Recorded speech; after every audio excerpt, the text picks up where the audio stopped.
बिस्मिल्लाहिर्रहमानिर्रहीम। अस्सलामु अलैकुम दोस्तों। ज़ैनुद्दीन ने गौर से उसकी तरफ देखा, दोबारा कहने लगा, अगर वो लड़की ईसाईयत तर्क करके मुसलमान हो चुकी हो तो फिर वो किस तरह ईसाईयत का वकार रहेगी। जवाब में वो शख्स मजीद जज्बाती हो गया और कहने लगा, हम जानते हैं आपका नाम ज़ैनुद्दीन है और आप मुसलमानों के इस मस्कन के अमीर हैं। आप इस घमंड में ना रहिएगा कि यह मस्कन नाकाबिले तस्कीर है और इस पर हमलावर होकर हम जबरदस्ती 48 को हासिल नहीं कर सकते। यहां तक कहने के बाद वो शख्स रुका, फिर ज़ैनुद्दीन की तरफ देखते हुए कहने लगा, मुसलमानों के अमीर, अगर वो लड़की हमारे हवाले ना की गई तो याद रखिए आप लोगों की खुशियां आहों में बदलेंगी, अनगिनत लोग सितम की आंधी का ईंधन बनेंगे, आपके इलाकों में तामीर के गुलदानों में खार डाल दिए जाएंगे, खलियानों में कहत के ढेर लगेंगे, नशेमनों की धज्जियां उड़ेंगी, लहू लहू इंकलाब, खून खून पेचोताब उठेगा, नफरत के गहरे कोहराम में तासुब की घनी खूनख्वारी और अजियतें बर्बादी का बायस बनेगी, हजारों उबलते तूफान आप लोगों के खिलाफ उठ खड़े होंगे। यहां तक कहने के बाद वो शख्स जब खामोश हुआ तब उसकी तरफ घूरने के अंदाज में देखते हुए ज़ैनुद्दीन ने पूछ लिया, ऐसा कौन करेगा? इस पर वो शख्स छाती तानते हुए कहने लगा, ऐसा हम करेंगे। हम 48 ना मिलने की सूरत में नफरत मिली कराहतों, शोला जन जुल्मतों, अजाबों के सेल, मौत के भंवर और मक्तल गाह की ख्वारियों की तरह आपके इस मस्कन पर हमलावर होंगे और फिर कोई हमारी तलवार से बच ना पाएगा। इसके अलावा मैं आपसे यह भी कहूं। यहां तक कहते कहते वो शख्स एकदम खामोश हो गया, इसलिए कि उसके करीब बैठा हुआ अरब सालार फजल बिन इसहाक इंतहाई गुस्से और गजबनाकी की हालत में हरकत में आया था और उस शख्स के मुंह पर ऐसे जोर का तमाचा मारा कि वो लुढ़कता हुआ एक तरफ हो लिया था। फिर उसे मुखातिब करते हुए फजल बिन इसहाक कहने लगा, हमारी मौजूदगी में हमारे ही अमीर के खिलाफ तुम्हें ऐसी गुफ्तगू करने की जुर्रत कैसे हुई?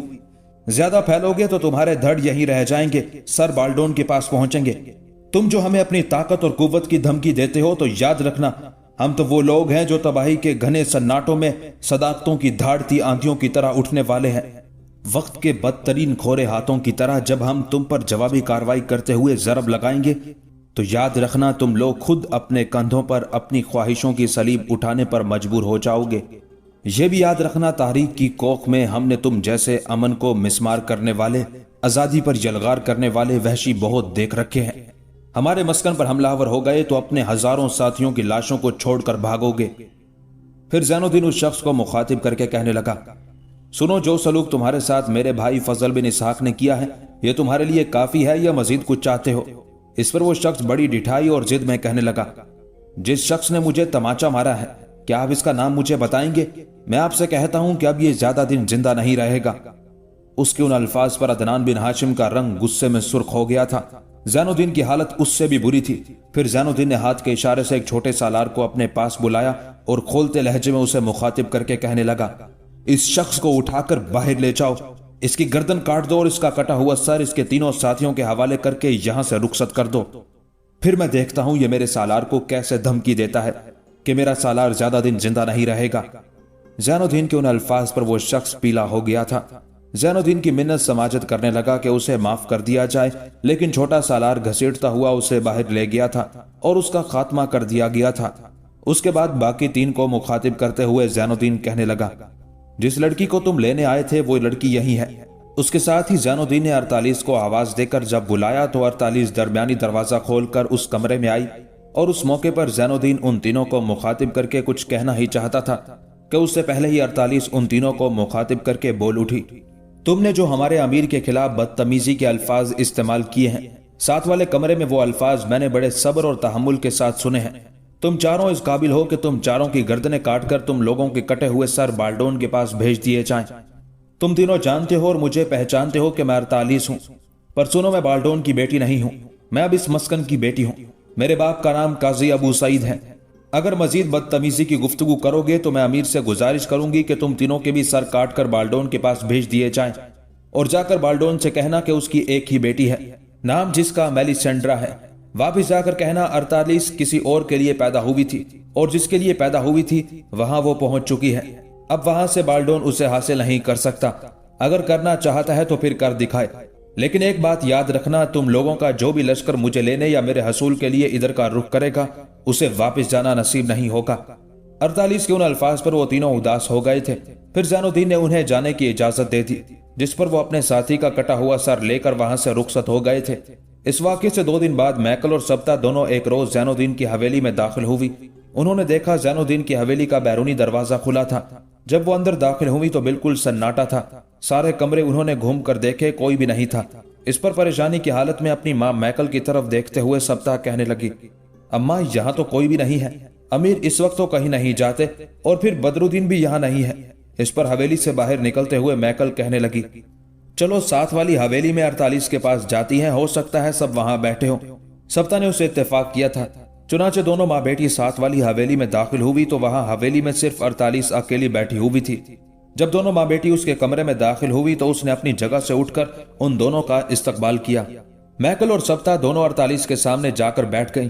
फिर गुफ्तगू का आगाज मैकल ने किया और 48 को मुखातिब करके कहने लगी, 48 मेरी बेटी, मैं और सब्ता पहले अमीर की हवेली में गई, वहां कोई भी नहीं है, ना अमीर वहां है, ना बदरुद्दीन और ना ही अहमद बिन कासिम वहां है। उसके बाद वहां से निकलकर हम तुम्हारी तरफ आ गई और यहाँ तुम अकेली बैठी हुई हो, खैरियत तो है? इस पर 48 ने बारी बारी एक गहरी निगाह मैकल और सब्ता दोनों माँ बेटी पर डाली। फिर कहने लगी, जहां तक अमीर का ताल्लुक है तो वो फजल बिन इसहाक के साथ आप दोनों माँ बेटी का हिसाब बेबाक करने गए हैं। जहां तक अहमद बिन कासिम और बदरुद्दीन का ताल्लुक है तो वो काजी अबू सईद के साथ लश्करगाह की तरफ गए हैं। उनके साथ अदनान बिन हाशिम भी है। इस बार अमीर अपने पीछे अदनान बिन हाशिम को मस्कन की हिफाजत के लिए छोड़ गए हैं, इसलिए कि फजल बिन इसहाक ने एहतजाज किया था कि पिछली बार की मुहिम में क्योंकि अदनान बिन हाशिम साथ गया था और उसे मस्कन में रखा गया था, लिहाजा उसका मुतालबा था कि इस बार अदनान बिन हाशिम यहाँ रहकर आराम करे और वो उस मुहिम में हिस्सा लेगा। लिहाजा अमीर और फजल बिन इसहाक अपने कुछ लश्कर के दस्तों और छोटे सालारों के साथ एक मुहिम पर निकल गए हैं। यहाँ तक कहने के बाद 48 जब खामोश हुई तब इस्तफहामिया से अंदाज में उसकी तरफ देखते हुए मैकल बोल उठी, 48 मेरी बेटी, तूने अपने गुफ्तगू के शुरू में कहा था कि अमीर ज़ैनुद्दीन हम दोनों माँ बेटी का हिसाब बेबाक करने गए हैं। तुम्हारी इस बात को मैं समझी नहीं, जरा खुलकर कहो बेटी। जवाब में 48 मुस्कुराई, फिर कहने लगी, आप दोनों और आपके अहले खाना पर क्योंकि आपकी बस्ती के बड़े पादरी के जरिए नाइट योकास ने मजालिम किए थे, लिहाजा अमीर आज नाइट योकास से ही निपटने के लिए गए हैं। मेरे ख्याल में अब तक वो आपकी बस्ती में पहुंच चुके होंगे। 48 के उन अल्फाज पर फिक्रमंद से लहजे में सब्ता बोल उठी और कहने लगी, रात के इस वक्त अमीर को उस बस्ती में जाने की क्या जरूरत थी? उस बस्ती के इर्द गिर्द तो मुसल्लह जंगजू और नाइट अक्सर बेशतर मंडलाते रहते हैं। इस पर 48 एक अज़्म के साथ कहने लगी, अमीर भी अकेले नहीं गए और खुदावंद ने चाहा तो अमीर अपनी इस मुहिम को भी कामयाबी से सर करके लौटेंगे। अमीर के साथ जहां फजल बिन इसहाक गए हैं वहां उनके साथ लश्कर का एक हिस्सा भी है और रवानगी से पहले अमीर ने अपने एक खास जासूस को नाइट योकास की तरफ रवाना कर दिया था ताकि उसे यह पैगाम पहुंचाया जाए कि कलीसा के बड़े पादरी ने उसे फिलफौर बुलाया है कि एक इंतहाई खूबसूरत लड़की का इंतखाब उसके लिए किया गया है। कहते हैं खूबसूरत लड़कियां नाइट योकास की कमजोरी है, लिहाजा वो भागा भागा कलीसा की तरफ आएगा और उसके वहां पहुंचने तक अमीर पहले से ही वहां बैठकर उसका इंतजार करेंगे। फिर मैं समझती हूं कलीसा के उन लम्हात में नाइट योकास की जिंदगी के आखिरी लम्हे गुजर जाएंगे। 48 की उस गुफ्तगू से मैकल और सब्ता दोनों किसी कदर मुतमईन हो गई थी। फिर मैकल ने दोबारा पूछा, वो यहां से कब रवाना हुए? इस पर 48 कहने लगी, मगरिब की नमाज अदा करने के बाद अमीर यहां से कूच कर गए थे। मैंने कहा था कि खाना खाकर जाएं, मगर उनका कहना था कि इस मुहिम को कामयाबी से सर करने के बाद खाना वो वापस ही आकर खाएंगे और मुझे उम्मीद है कि इस मुहिम को निपटाने में अमीर ज्यादा देर नहीं लगाएंगे। उसके बाद तीनों वहां बैठकर मुख्तलिफ मौज़ूआत पर गुफ्तगू करने लगी थी। दूसरी तरफ ज़ैनुद्दीन और फजल बिन इसहाक दोनों अपने मुसल्लह दस्तों के साथ कलीसा में पहुंचे। कुछ दस्तों को कलीसा के गिर्द फैला दिया गया और उन्हें हुक्म दिया गया कि ना कोई अंदर आए ना कोई अंदर से बाहर जाए। सदर दरवाजे के करीब कुछ मुसल्लह जवानों को खुफिया जगह बिठा दिया गया था ताकि जब योकास वहां आए तब उसे कलीसा के अंदर किसी खतरे का एहसास न हो। कलीसा में दाखिल होने के बाद छोटे पादरियों और वहां काम करने वाली लड़कियों और दूसरे मर्दों को एक जगह जमा करके उन्हें एक कमरे में बंद करके जंजीर लगा दी गई थी और साथ ही उन्हें यह बता दिया गया था कि उनमें से किसी ने भी अगर कोई आवाज निकालकर शोर शराबा करने की कोशिश की तो उनमें से कोई भी जिंदा नहीं बचेगा। उसके बाद ज़ैनुद्दीन और फजल बिन इसहाक कलीसा के कमरे में बैठ गए। ये वही बड़ा कमरा था जिसमें इबादत की जाती थी। दाएं बाएं आगे पीछे और कमरे से बाहर कुछ मुसल्लह जवान खड़े हो गए थे। उसके बाद ज़ैनुद्दीन के हुक्म पर बड़े पादरी को उसके सामने पेश किया गया। बड़ा पादरी लरजता कांपता जब उस कमरे में दाखिल हुआ तो उसकी हालत अजीब सी हो रही थी। ज़ैनुद्दीन के सामने जाकर इंतहाई बेबसी, खौफ और डर से वो घुटनों के बल जमीन पर गिर गया था। जो लश्करी उसे अपने साथ लेकर आया था उसने उसे सहारा देकर उठाया और जैनुद्दीन के इशारा करने पर उसे एक नशिस्त पर बिठा दिया। आखिर जैनुद्दीन ने बड़े पादरी को मुखातिब किया, क्या तुम जानते हो कि मैं कौन हूं? इस पर बड़े पादरी ने नफी में गर्दन हिलाई और कहने लगा, मैं नहीं जानता आप कौन है और मैं ये भी नहीं जानता कि मुझसे क्या गलती, क्या कसूर, क्या गुनाह सरजद हुआ जिसकी बिना पर आप लोगों ने कलीसा के अंदर काम करने वाले सारे लोगों को एक कमरे में बंद कर दिया है और उस कमरे पर पहरा लगा दिया है और मुझे यहां बुला लिया है। उस मौके पर जैनुद्दीन के चेहरे पर तंजिया सी मुस्कुराहट नमूदार हुई और बड़े पादरी को मुखातिब करके कहने लगा, हैरत है तुम्हें अभी तक पता ही नहीं और तुम्हें यह एहसास तक नहीं हुआ कि तुमसे कोई गुनाह, कोई गलती, कोई लर्जिश भी सरजद हुई है। तुम नाइटों के सरबरा योकास को अपने कलीसा में बुलाकर उसे खूबसूरत लड़कियां पेश करते हो ताकि वो उन्हें उनकी इज्जत और आबरू से महरूम करे। फिर भी तुम कहते हो कि तुम्हें एहसास नहीं, तुम्हें पता नहीं कि तुम्हें किस गलती, किस जुर्म, किस गुनाह के सिलसिले में यहां लाया गया है। बड़े पादरी की गर्दन झुक गई। कोई जवाब उसने ना दिया था। इस पर गौर से उसकी तरफ देखते हुए जैनुद्दीन कहने लगा, अब तुम बोलते क्यों नहीं हो? क्या अब भी तुम्हें यह एहसास नहीं कि तुमसे कोई गुनाह, कोई गलती सरजद हुई है? कुछ देर की खामोशी के बाद आखिर खा जाने वाले अंदाज में जैनुद्दीन ने बड़े पादरी की तरफ देखा और कहने लगा, क्या तुम एडिसा शहर के साबिक हाकिम थोरोस को जानते हो? थोरोस का नाम सुनकर बड़ा पादरी चौंका, अपनी गर्दन सीधी की और गौर से जैनुद्दीन की तरफ देखते हुए कहने लगा, थोरोस को मैं अच्छी तरह जानता हूं, इसलिए कि वो मेरे मोहसिनों में से था। मुझे उसके मरने का बेहद दुख और सदमा है।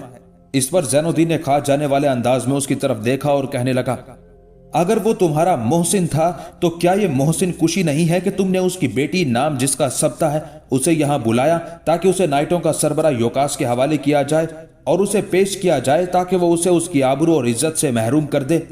अगर तुम्हारी अपनी कोई बेटी हो तो क्या तुम उससे भी योकास के जरिए ऐसा ही सलूक करोगे? अब तुम कहोगे कि इस सिलसिले में तुम्हारा कोई कसूर नहीं है, हालांकि हकीकत यह है कि तुम्हारे ही कलीसा का एक आदमी थोरोस के यहां सब्ता को बुलाने के लिए गया था और ऐसा तुमने योकास की इमा पर किया था। कुछ देर खामोशी रही। पादरी ने गुफ्तगू का कोई जवाब ना दिया।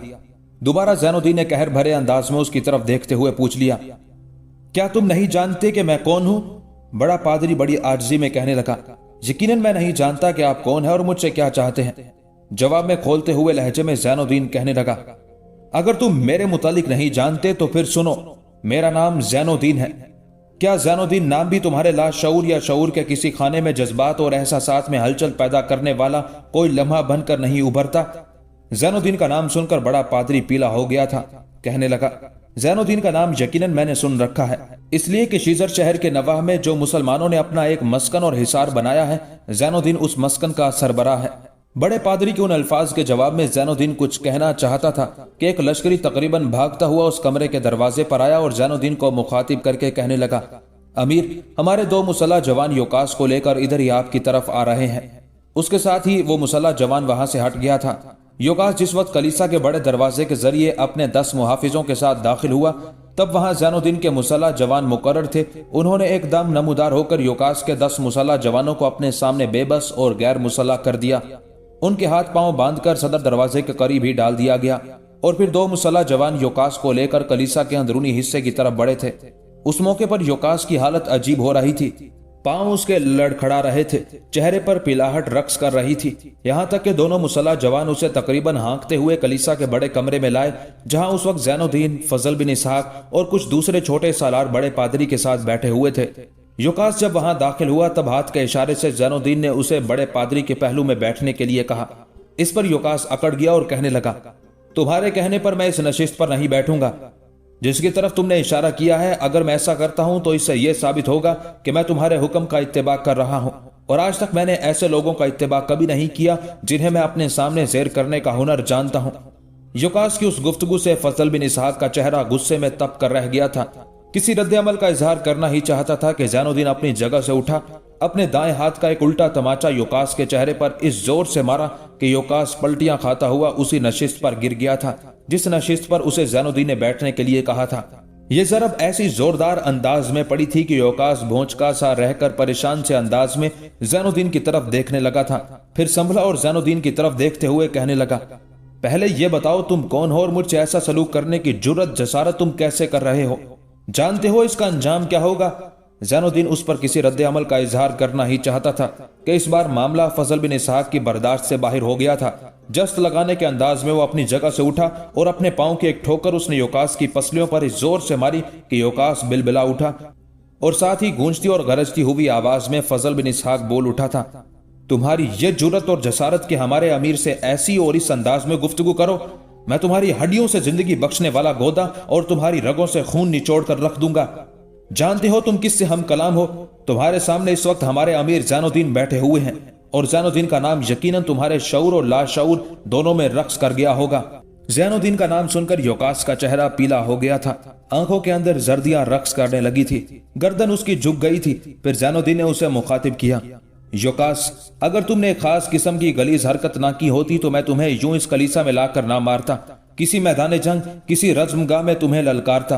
तुमने एडिसा के साबिक हुक्मरान थोरोस की बेटी सब्ता को यहाँ बुलाकर उसे उसकी इज्जत, उसकी आबरू से महरूम करना चाहा, इसलिए कि वो इंतहाई खूबसूरत और पुरकशिश है, और तुमने उसे उसके जेवर इस्मत से महरूम करना चाहा।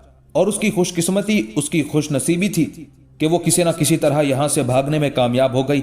जिस तरह कभी सब्ता इस कलीसा में बेबस थी, आज उसी के अंदाज में तुम हमारे सामने हो। वो तुम्हारे सामने बेबस और मजबूर हुई थी और आज तुम हमारे सामने बेबस और मजबूर हो। वो तो जान बचाकर किसी न किसी तरह भाग गई, पर योकास तुम्हें भागना नसीब नहीं होगा। उसके साथ तो उसके मुसल्ला मुहाफिज भी नहीं थे, तुम्हारे साथ तो तुम्हारे मुसल्ला मुहाफिज भी आए हैं और तुम्हारे साथ वो भी जहन्नम की तरफ हाँक दिए जाएंगे। सुन शैतान के गुमाश्ते, इबलीस के नुमाइंदे, तूने क्या समझा था कि इस किस्म की गलीज कार्रवाइयां करने के बाद इबलीस और शैतान की तरह तेरी रस्सी दराज हो जाएगी? तू बेनथे बैल और बेनकील ऊंट की तरह खुले मैदानों और दश्त में जो चाहे करता फिरेगा, कोई तुमसे बाजपुरस और जवाब तलबी नहीं करेगा, हरगिज नहीं। फिर जैनुद्दीन ने एक छोटे सालार को बुलाया, उसके कान में खुसर फुसर की। उसको सुनकर उसके चेहरे पर हल्का सा तबस्सुम नमूदार हुआ। अपने एक साथी को उसने साथ लिया, योकास को उसकी नशिश से उठाकर कलीसा के उस कमरे के कोने में ले गए और वहां योकास की गर्दन काट कर रख दी थी। योकास के इस तरह मरने और अपने अंजाम को पहुंचने पर बड़े पादरी पर एक तरह से गशी तारी होती दिखाई दे रही थी। यहां तक कि जैनुद्दीन ने उसका शाना पकड़कर उसे झंझोड़ा और कहने लगा, तुम बेहोश होने की कोशिश ना करना, इसलिए कि हम तुम्हें कुछ नहीं कहेंगे। चाहिए तो यह था कि हम योकास के साथ तेरी और यहाँ जिस कदर काम करने वाले हैं सबकी गर्दनें काट देते, लेकिन हम ऐसा नहीं कर रहे। ऐसा ना करने की 3 वजूहात हैं। यहाँ तक कहने के बाद जैनुद्दीन रुका और उसके बाद बड़े पादरी की तरफ गौर से देखते हुए कहने लगा, पहली वजह यह है कि हमारी निस्बत और हमारे ताल्लुक से तुम्हारी ये पहली गलती है, इस बिना पर तुम्हारे लिए माफी है। दूसरी वजह यह कि तुम इस कलीसा के बड़े पादरी हो, जबकि हम मुसलमान इबादत गाहों और उसके निगहदारों की इज्जत और एहतराम करने वाले लोग हैं। तीसरी वजह यह है कि यह काम तुमने चूंकि किसी और की अंगेख्त पर किया है, लिहाजा हम तुम्हें जिंदा छोड़कर जा रहे हैं। अगर यह काम तुमने अज खुद किया होता तो फिर हम तुम्हें तुम्हारे इस कलीसा से बाहर निकालकर आम लोगों के सामने तुम्हारी गर्दन काटकर तुम्हारी कटी हुई गर्दन और तुम्हारे धड़ को इस बस्ती के कुत्तों के आगे फेंकते, ताकि दूसरे लोग उससे इबरत पकड़ें। उसके साथ ही जैनुद्दीन अपनी जगह पर उठ खड़ा हुआ। उसकी तरफ देखते हुए फजल बिन इसहाक और दूसरे सालार भी खड़े हो गए थे। यहां तक कि जैनुद्दीन ने फिर बड़े पादरी को मुखातिब किया, मैं अब जाता हूं, पर एक बात याद रखना, मेरे चाहने वाले तुम और तुम्हारे गुमाश्तों और नुमाइंदों पर निगाह रखेंगे। आने वाले किसी भी वक्त अगर तुमने या तुमसे ताल्लुक रखने वाले लोगों ने इस किस्म की कोई ज्यादती की तो तुम्हारा ऐसा हशर होगा कि आसपास की बस्तियों वाले अपने हाथ कानों को लगाएंगे। मेरी एक और बात गौर से सुन लेना, तुमने थोरोस की बेटी सब्ता को योकास को तोहफे के तौर पर पेश करने के लिए बुलाया था। तुम्हारे दिल में उस मौके पर यह भी ख्याल आ सकता था कि सब्ता नसरानी है और हम मुसलमान हैं, लिहाजा एक नसरानी और ईसाई की इज्जत और आबरू से हमें क्या ताल्लुक और वास्ता। पर बड़े पादरी, एक बात याद रखना, औरत मुसलमान हो या नसरानी, यहूदी हो या किसी और मजहब से ताल्लुक रखने वाली, उसकी इज्जत, उसकी आबरू, उसकी इस्मत और उसका नामूस हमारे लिए काबिल एहतराम है और हमसे यह भी तकाजा करता है कि हम उनकी हिफाजत करें और उन्हें वो इज्जत दें जिनकी वो हकदार हैं। उसके साथ ही जैनुद्दीन और फजल बिन इसहाक अपने साथियों के साथ कलीसा के उस बड़े कमरे से निकले। कलीसा के दूसरे लोगों को जो एक कमरे में बंद किया गया था, उसकी जंजीर जाते हुए जैनुद्दीन ने खोल दी। वो सब भागते हुए जब उस बड़े कमरे में गए जिसमें अभी तक सर झुकाए बड़ा पादरी बैठा हुआ था, तो वहां उस कमरे के कोने में नाइट योकास की लाश खून में लथपथ देखकर वो सारे हैरान, परेशान और खौफजदा रह गए थे। फिर सब बड़े पादरी को उठाकर उसके कमरे की तरफ ले गए थे।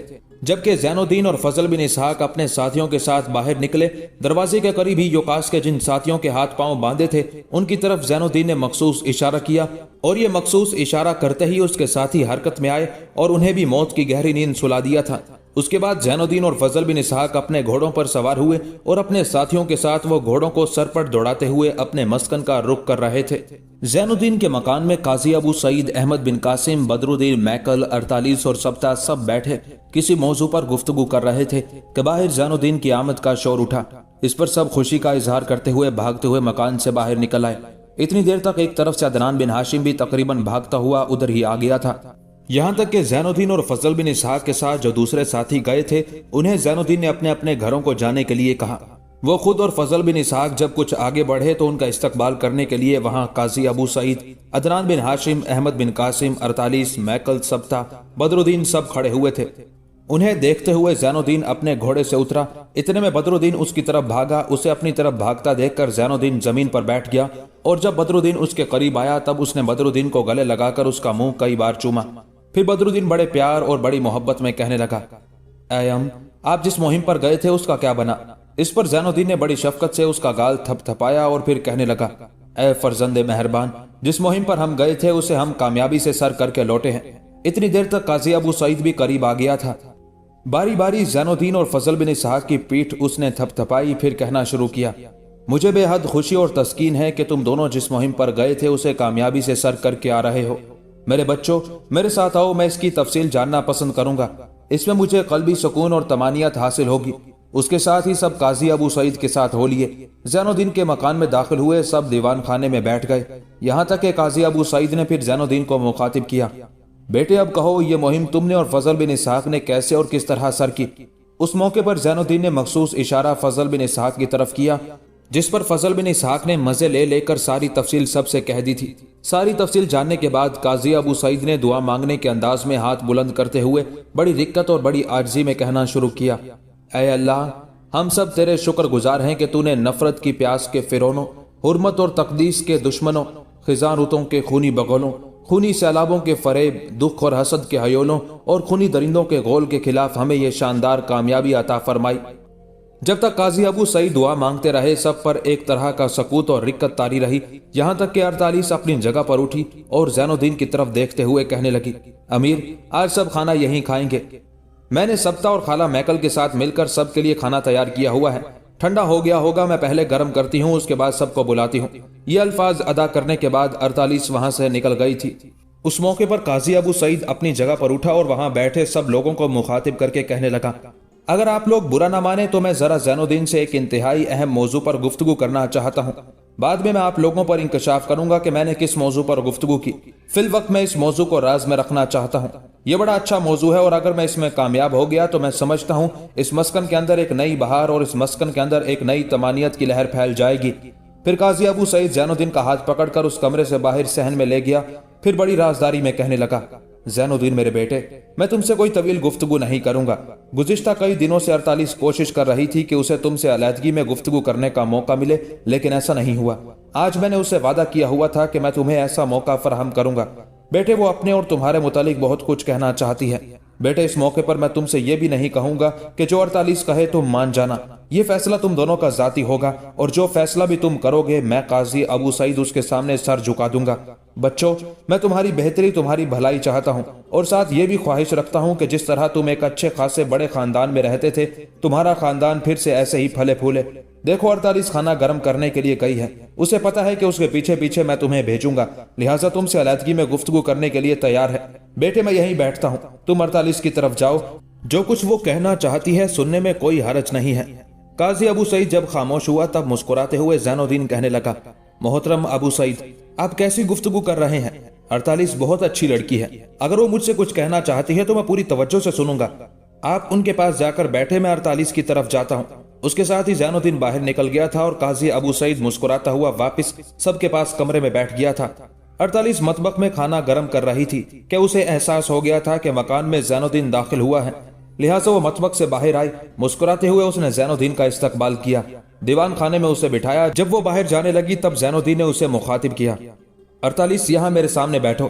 اس پر 48 مسکراتے ہوئے کہنے لگی، میں ابھی آتی ہوں، چولہے سے کچھ لکڑیاں نکال کر آگ کو مدھم کر دوں، پھر میں آپ کے پاس بیٹھتی ہوں۔ اس کے بعد بھاگتی ہوئی 48 مطبخ کی طرف گئی، جلد ہی وہ لوٹی اور زین الدین کے سامنے آ کر بیٹھ گئی۔ پھر زین الدین نے اسے مخاطب کیا، काजी अबू सईद कह रहे थे कि तुम अलहदगी में मुझसे कुछ कहना चाहती हो। जवाब में 48 संजीदा हो गई, गर्दन झुकाकर कुछ सोचा, फिर गौर से जैनुद्दीन की तरफ देखते हुए कहने लगी, अलहदगी में मैं आपसे बहुत कुछ कहना चाहती हूँ, पर सोचती हूँ कि मैं किन अल्फाज से अपनी गुफ्तगू का आगाज करूँ। दरअसल अमीर बात यह है, चंद दिन पहले काजी अबू सईद ने मेरे रिश्ते की आपसे बात की थी और आपने इनकार कर दिया था।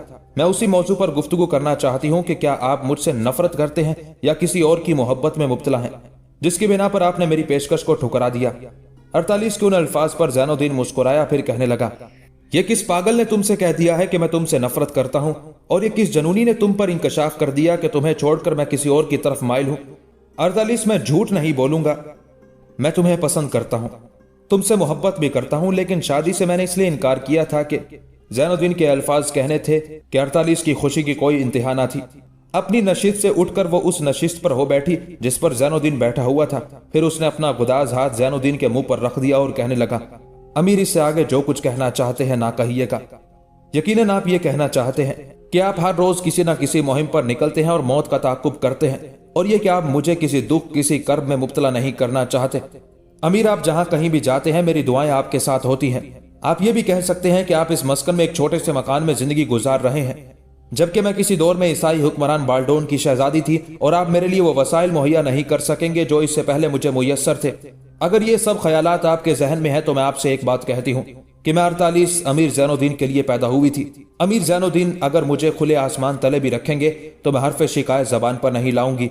अमीर मैंने आपके वसाइल, आपकी माली हालत, आपकी नामवरी और आपके मनसब से मोहब्बत नहीं की, मैंने आपकी जात को चाहा है। अगर आप मुझसे मोहब्बत करते हैं, मुझे चाहते हैं, तो मैं समझूंगी आपकी मोहब्बत मेरे लिए जिंदगी की सबसे बड़ी चाहत और मेरी जीस्त के लिए सबसे उम्दा और कीमती तोहफा है। अमीर आपकी मोहब्बत मेरी जिंदगी का महवर और आपका हसूल मेरी जिंदगी का मुद्दा है। इसके अलावा मैं आपसे कुछ नहीं चाहती।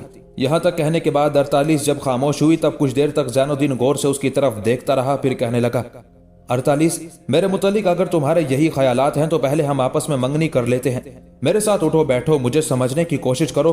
उसके बाद भी तुम्हारे यही ख्यालात हुए जो अब हैं, तो फिर मैं तुमसे शादी करते हुए तुम्हें अपनी जिंदगी की साथी बनाते हुए फख्र महसूस करूंगा। जैनुद्दीन के उन अल्फाज पर 48 की खुशी की कोई इंतहा ना थी। फिर एकदम से उसे कोई ख्याल आया और बड़े गौर से वो जैनुद्दीन की तरफ देखते हुए कहने लगी, मुझे आपको समझने और जानने की जरूरत ही नहीं है। जो कुछ मैं जानना चाहती थी वो तो मैं पहले ही जान चुकी हूँ। फिर आप मजीद क्या चाहते हैं कि मैं आपकी जिंदगी के कौन से पहलू को जानूं?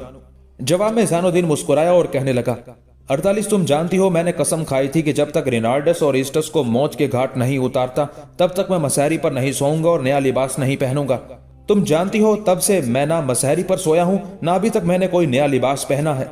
मैं चाहता हूं मेरी और तुम्हारी शादी उस वक्त इत्मीनान कल्ब के साथ हो जब मैं रिनार्डस और ईस्टस का खात्मा करने में कामयाब हो जाऊं।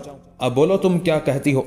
इस पर खुशी का इजहार करते हुए 48 कहने लगी, अगर आपके यही ख्यालात हैं तो मैं आपके इन ख्यालात से पूरी तरह मुत्तफिक हूं और जिंदगी के हर मामले में आपसे ताउन करूंगी।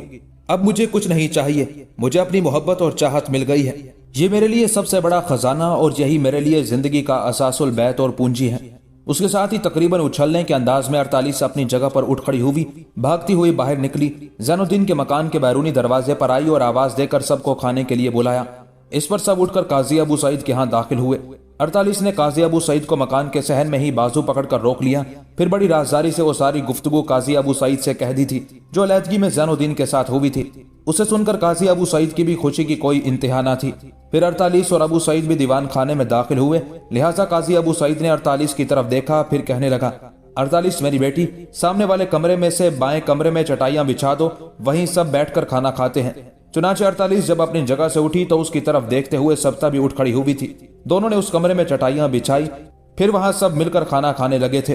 खाने के बाद काजी अबू सईद ने पहले सबका जायजा लिया, फिर बेपनाह खुशी का इजहार करते हुए कहने लगा, इस मौके पर मैं आपसे एक खुशी की खबर भी कहना चाहता हूँ। जैनुद्दीन के मकान में मैंने आप लोगों से माजरत की थी कि मैं जैनुद्दीन से अलहदगी में कोई गुफ्तगू करना चाहता हूँ, लिहाजा हमने एक फैसला किया है और उस फैसले पर दोनों अतराफ राजी और खुश हैं। मैं चाहता हूँ जैनुद्दीन और 48 दोनों को रिश्ता इज़्दिवाज में जकड़ दिया जाए। 48 जैनुद्दीन को पसंद करती है और उसकी मोहब्बत से मेरे ख्याल में सारे ही आगाह हैं। इस सिलसिले में अमीर जैनुद्दीन के साथ तफसील के साथ गुफ्तगू हुई है, लिहाजा ये तय पाया है कि फिलहाल 48 अमीर जैनुद्दीन की मंगनी रहेगी और जब ईस्टस और रिनार्डस को खत्म करके जैनुद्दीन मसहरी पर ना सोने और नया लिबास ना पहनने की कसम पूरी कर लेते हैं तब जैनुद्दीन और 48 की शादी का एहतमाम कर दिया जाएगा।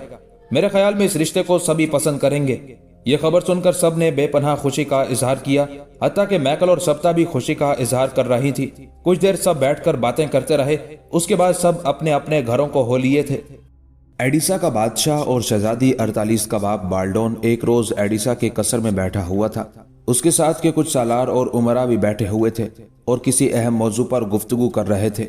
یاد رہے کہ یروشلم کا بادشاہ کا نام بھی بالڈون تھا اور ایڈیسا کے بادشاہ کا نام بھی بالڈون تھا، اور یروشلم کے بادشاہ بالڈون کے مرنے کے بعد ایڈیسا کا حکمران بالڈون ہی یروشلم کا بادشاہ بھی ہوا تھا، یہاں تک کہ اس کا محافظ دستوں کا سالار اس دروازے پر نمودار ہوا۔ بالڈون کو اس نے تعظیم دی، پھر آگے بڑھ کر اس نے گفتگو کا آغاز کیا اور بالڈون کو مخاطب کر کے کہنے لگا، میں دو بری خبریں گوش گزار کرنا چاہتا ہوں۔ بالڈون منہ سے کچھ نہ بولا، اسبات میں اپنی گردن ہلائی، تب اس کے محافظ دستوں کا سالار بولا اور کہنے لگا، پہلی بری خبر یہ ہے کہ آپ نے اپنے جن 4 سرکردہ آدمیوں کو شیزر کے قریب مسلمانوں کے مسکن کی طرف روانہ کیا تھا، جس کا امیر ان دنوں ایک شخص زین الدین ہے، اس لیے کہ آپ کی بیٹی ارطالس نے وہاں قیام کر رکھا ہے۔ ہمارے ان 4 ساتھیوں نے زین الدین سے ارطالس کی واپسی کا مطالبہ کیا، لیکن زین الدین نے ارطالس کو واپس ہمارے پاس بھیجنے سے انکار کر دیا۔ دوران گفتگو ہمارے سفارتکاروں نے سخت گفتگو بھی کی، جس کے نتیجے میں ہمارے 4 ساتھیوں میں سے ایک کی گردن کاٹ دی گئی ہے، اس کا دھڑ وہاں پھینک دیا گیا ہے اور کٹا ہوا سر ہمارے پاس بھیج دیا ہے۔ اس کے 3 ساتھی ابھی آئے ہیں، وہ باہر بیٹھے ہیں اور انہوں نے ہی اطلاع دی ہے۔ اس پر بالڈون کا رنگ غصے میں سرخ ہو گیا تھا، آنکھیں قہر برسانے لگی تھی۔ اپنے محافظ دستوں کے سالار کو مخاطب کر کے کہنے لگا، ان 3 کو فی الحال باہر ہی روکو، میں ان سے بعد میں ملاقات کروں گا، پہلے دوسری خبر کہو کہ دوسری خبر کیا ہے۔ اس پر وہ شخص بولا اور کہنے لگا، مالک، دوسری خبر یہ ہے کہ مسلمانوں کے اسی مسکن کے سالار زین الدین نے نائٹوں کے سالار یوکاس کو بھی موت کے گھاٹ اتار دیا ہے۔ پھر اس سالار نے یوکاس کو کس طرح مارا تھا، اس کی تفصیل اختصار کے ساتھ بالڈون سے کہہ دی تھی، اور یہ دوسری خبر سن کر بالڈون کا غصہ اپنی انتہا کو پہنچ گیا تھا۔ ہاتھ کے اشارے سے اس نے اپنے محافظ دستوں کے سالار کو اپنے سامنے بیٹھنے کے لیے کہا۔ جب وہ بیٹھ گیا تب اپنے سالاروں اور امراء کو مخاطب کرتے ہوئے بالڈون کہنے لگا، مسلمانوں کے سالار زین الدین کا ہماری بیٹی کو ہمارے حکم پر واپس نہ کرنا ہماری توہین، ہماری بے عزتی، اور جب تک ہم اس سے اپنی بیٹی ارطالس کو واپس نہ لیں اس وقت تک ہم چین سے نہیں بیٹھیں گے۔ اس نے مزید برا فعل یہ کیا ہے کہ اس نے دھوکے سے یوکاس کو کلیسا میں بلوا کر اس کا سر قلم کر دیا ہے، اور اس کی بھی سزا سے اسے گزرنا پڑے گا۔ اس کے بعد اپنے اس سالار کو اس نے اپنے قریب بلایا اور پھر اس سے مخاطب کر کے کہنے لگا، آج اسی وقت ترتوس کے حاکم ٹینکرڈ اور حسن الاکرات کے حکمران کی طرف تیز رفتار قاصد بھجواؤ۔ فی الحال ہمارے یہی دونوں حکمران ہیں جو اس سلسلے میں ہماری مدد کر سکتے ہیں۔ ان سے پوری تفصیل کہو کہ کس طرح ہماری بیٹی کو واپس کرنے سے انکار کیا گیا ہے اور کس طرح دھوکہ دہی سے نائٹوں کے سردار یوکاس کو موت کے گھاٹ اتار دیا گیا ہے۔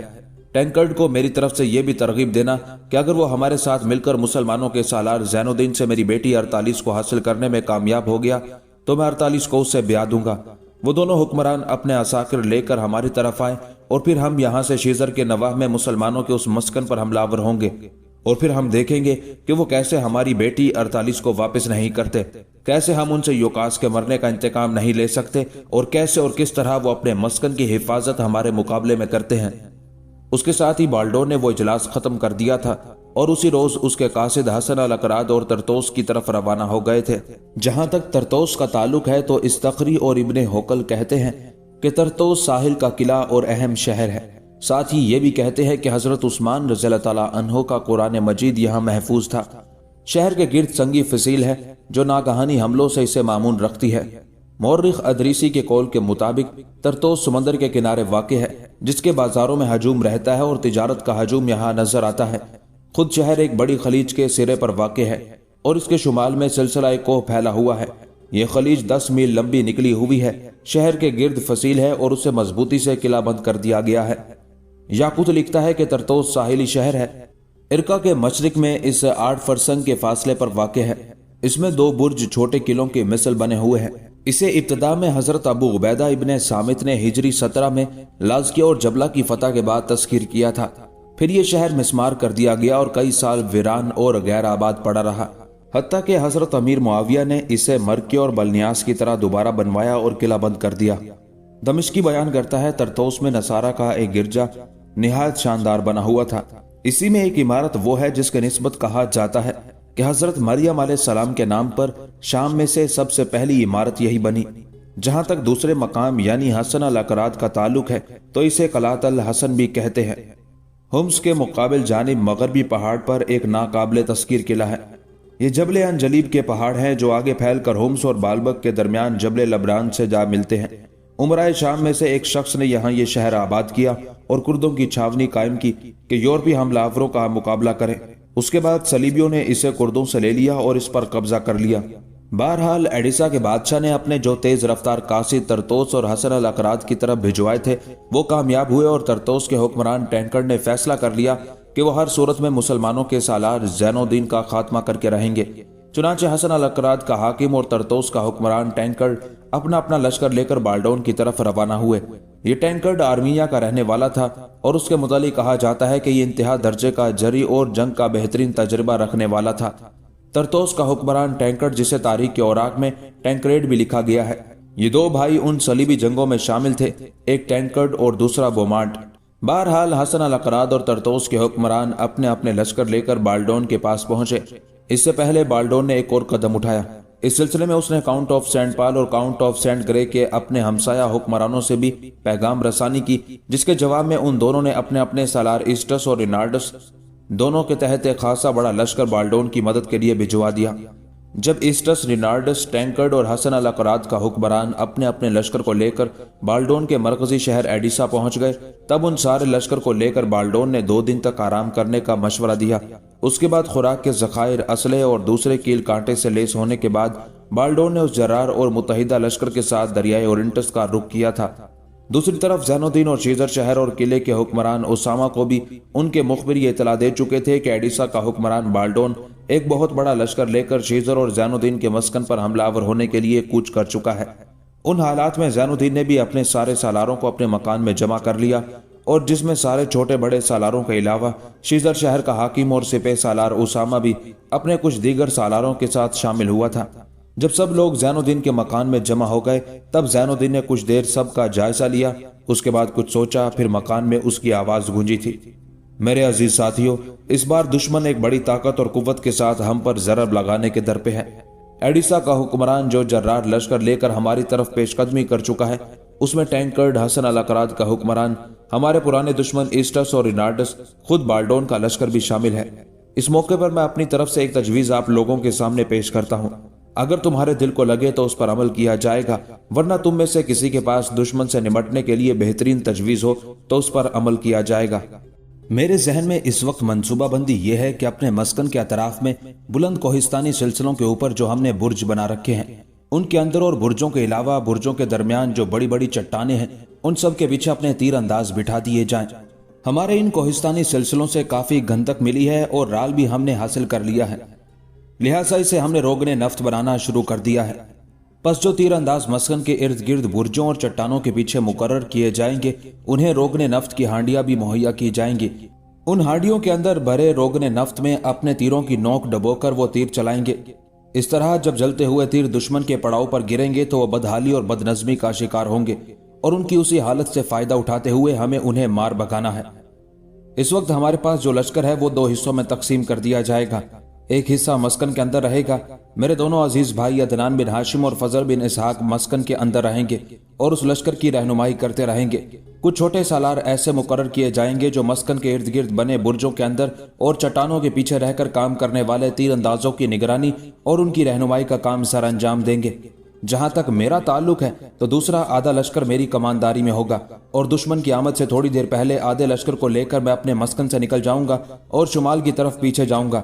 شمال میں جو ہمارے برج ہیں ان کے اوپر ہمارا اپنا مسکن کے ساتھ رابطہ رہے گا، اور انہی برجوں کے ذریعے ہمارے پاس ضرورت کے وقت ہر قسم کا سامان بھی پہنچتا رہے گا۔ جہاں تک دشمن کے حملہ آور ہونے کا تعلق ہے تو میرا ذاتی خیال یہ ہے کہ دشمن اپنے لشکر کو 2 حصوں میں تقسیم نہیں کرے گا کہ آگے بڑھ کر ایک لشکر شیزر پر اور دوسرا ہمارے مسکن پر حملہ آور ہو۔ دشمن جانتا ہے اس طرح ان کی طاقت اور قوت تقسیم ہو جائے گی اور ان کے اندر کمزوری کے آثار پیدا ہوں گے، لہٰذا وہ اپنے لشکر کو یکجا رکھیں گے اور پہلے ہمارے مسکن کو اپنا ہدف بنائیں گے، اس کے بعد شیزر شہر پر حملہ آور ہوں گے۔ یہ میرا ذاتی خیال ہے، اس میں تبدیلی بھی ہو سکتی ہے۔ جہاں تک میرے بھائی اسامہ اور اس کے سالاروں کا تعلق ہے تو یہ اس وقت سامنے بیٹھے ہوئے ہیں، मैं इनसे गुजारिश करता हूं कि जब दुश्मन यहां पहुंचे तो ये अपने किले के अंदर महफूज हो जाएं, इसलिए कि किला बड़ा मजबूत और बड़ा मुस्तहकम है। चुनाचे उसामा से इस मौके पर मैं ये भी कहूंगा कि जिस कदर लश्कर उसके पास है उसे 2 हिस्सों में तकसीम कर दिया जाए। एक हिस्सा शहर और किले की हिफाजत पर मुकर्रर किया जाए और दूसरे लश्कर को उसामा लेकर वक्फे वक्फे से किले से निकलकर दुश्मन पर जरब लगाए। अब दुश्मन पर हमलावर होने का तरीका कार ये होगा कि उसामा भी अपने लश्कर को 2 हिस्सों में तकसीम करे। एक हिस्सा किसी अच्छे सालार की कमानदारी में शीदर शहर की हिफाजत के लिए छोड़े और दूसरे आधे के साथ बिल्कुल तैयार, मुस्तैद और मुंतज़िर रहे।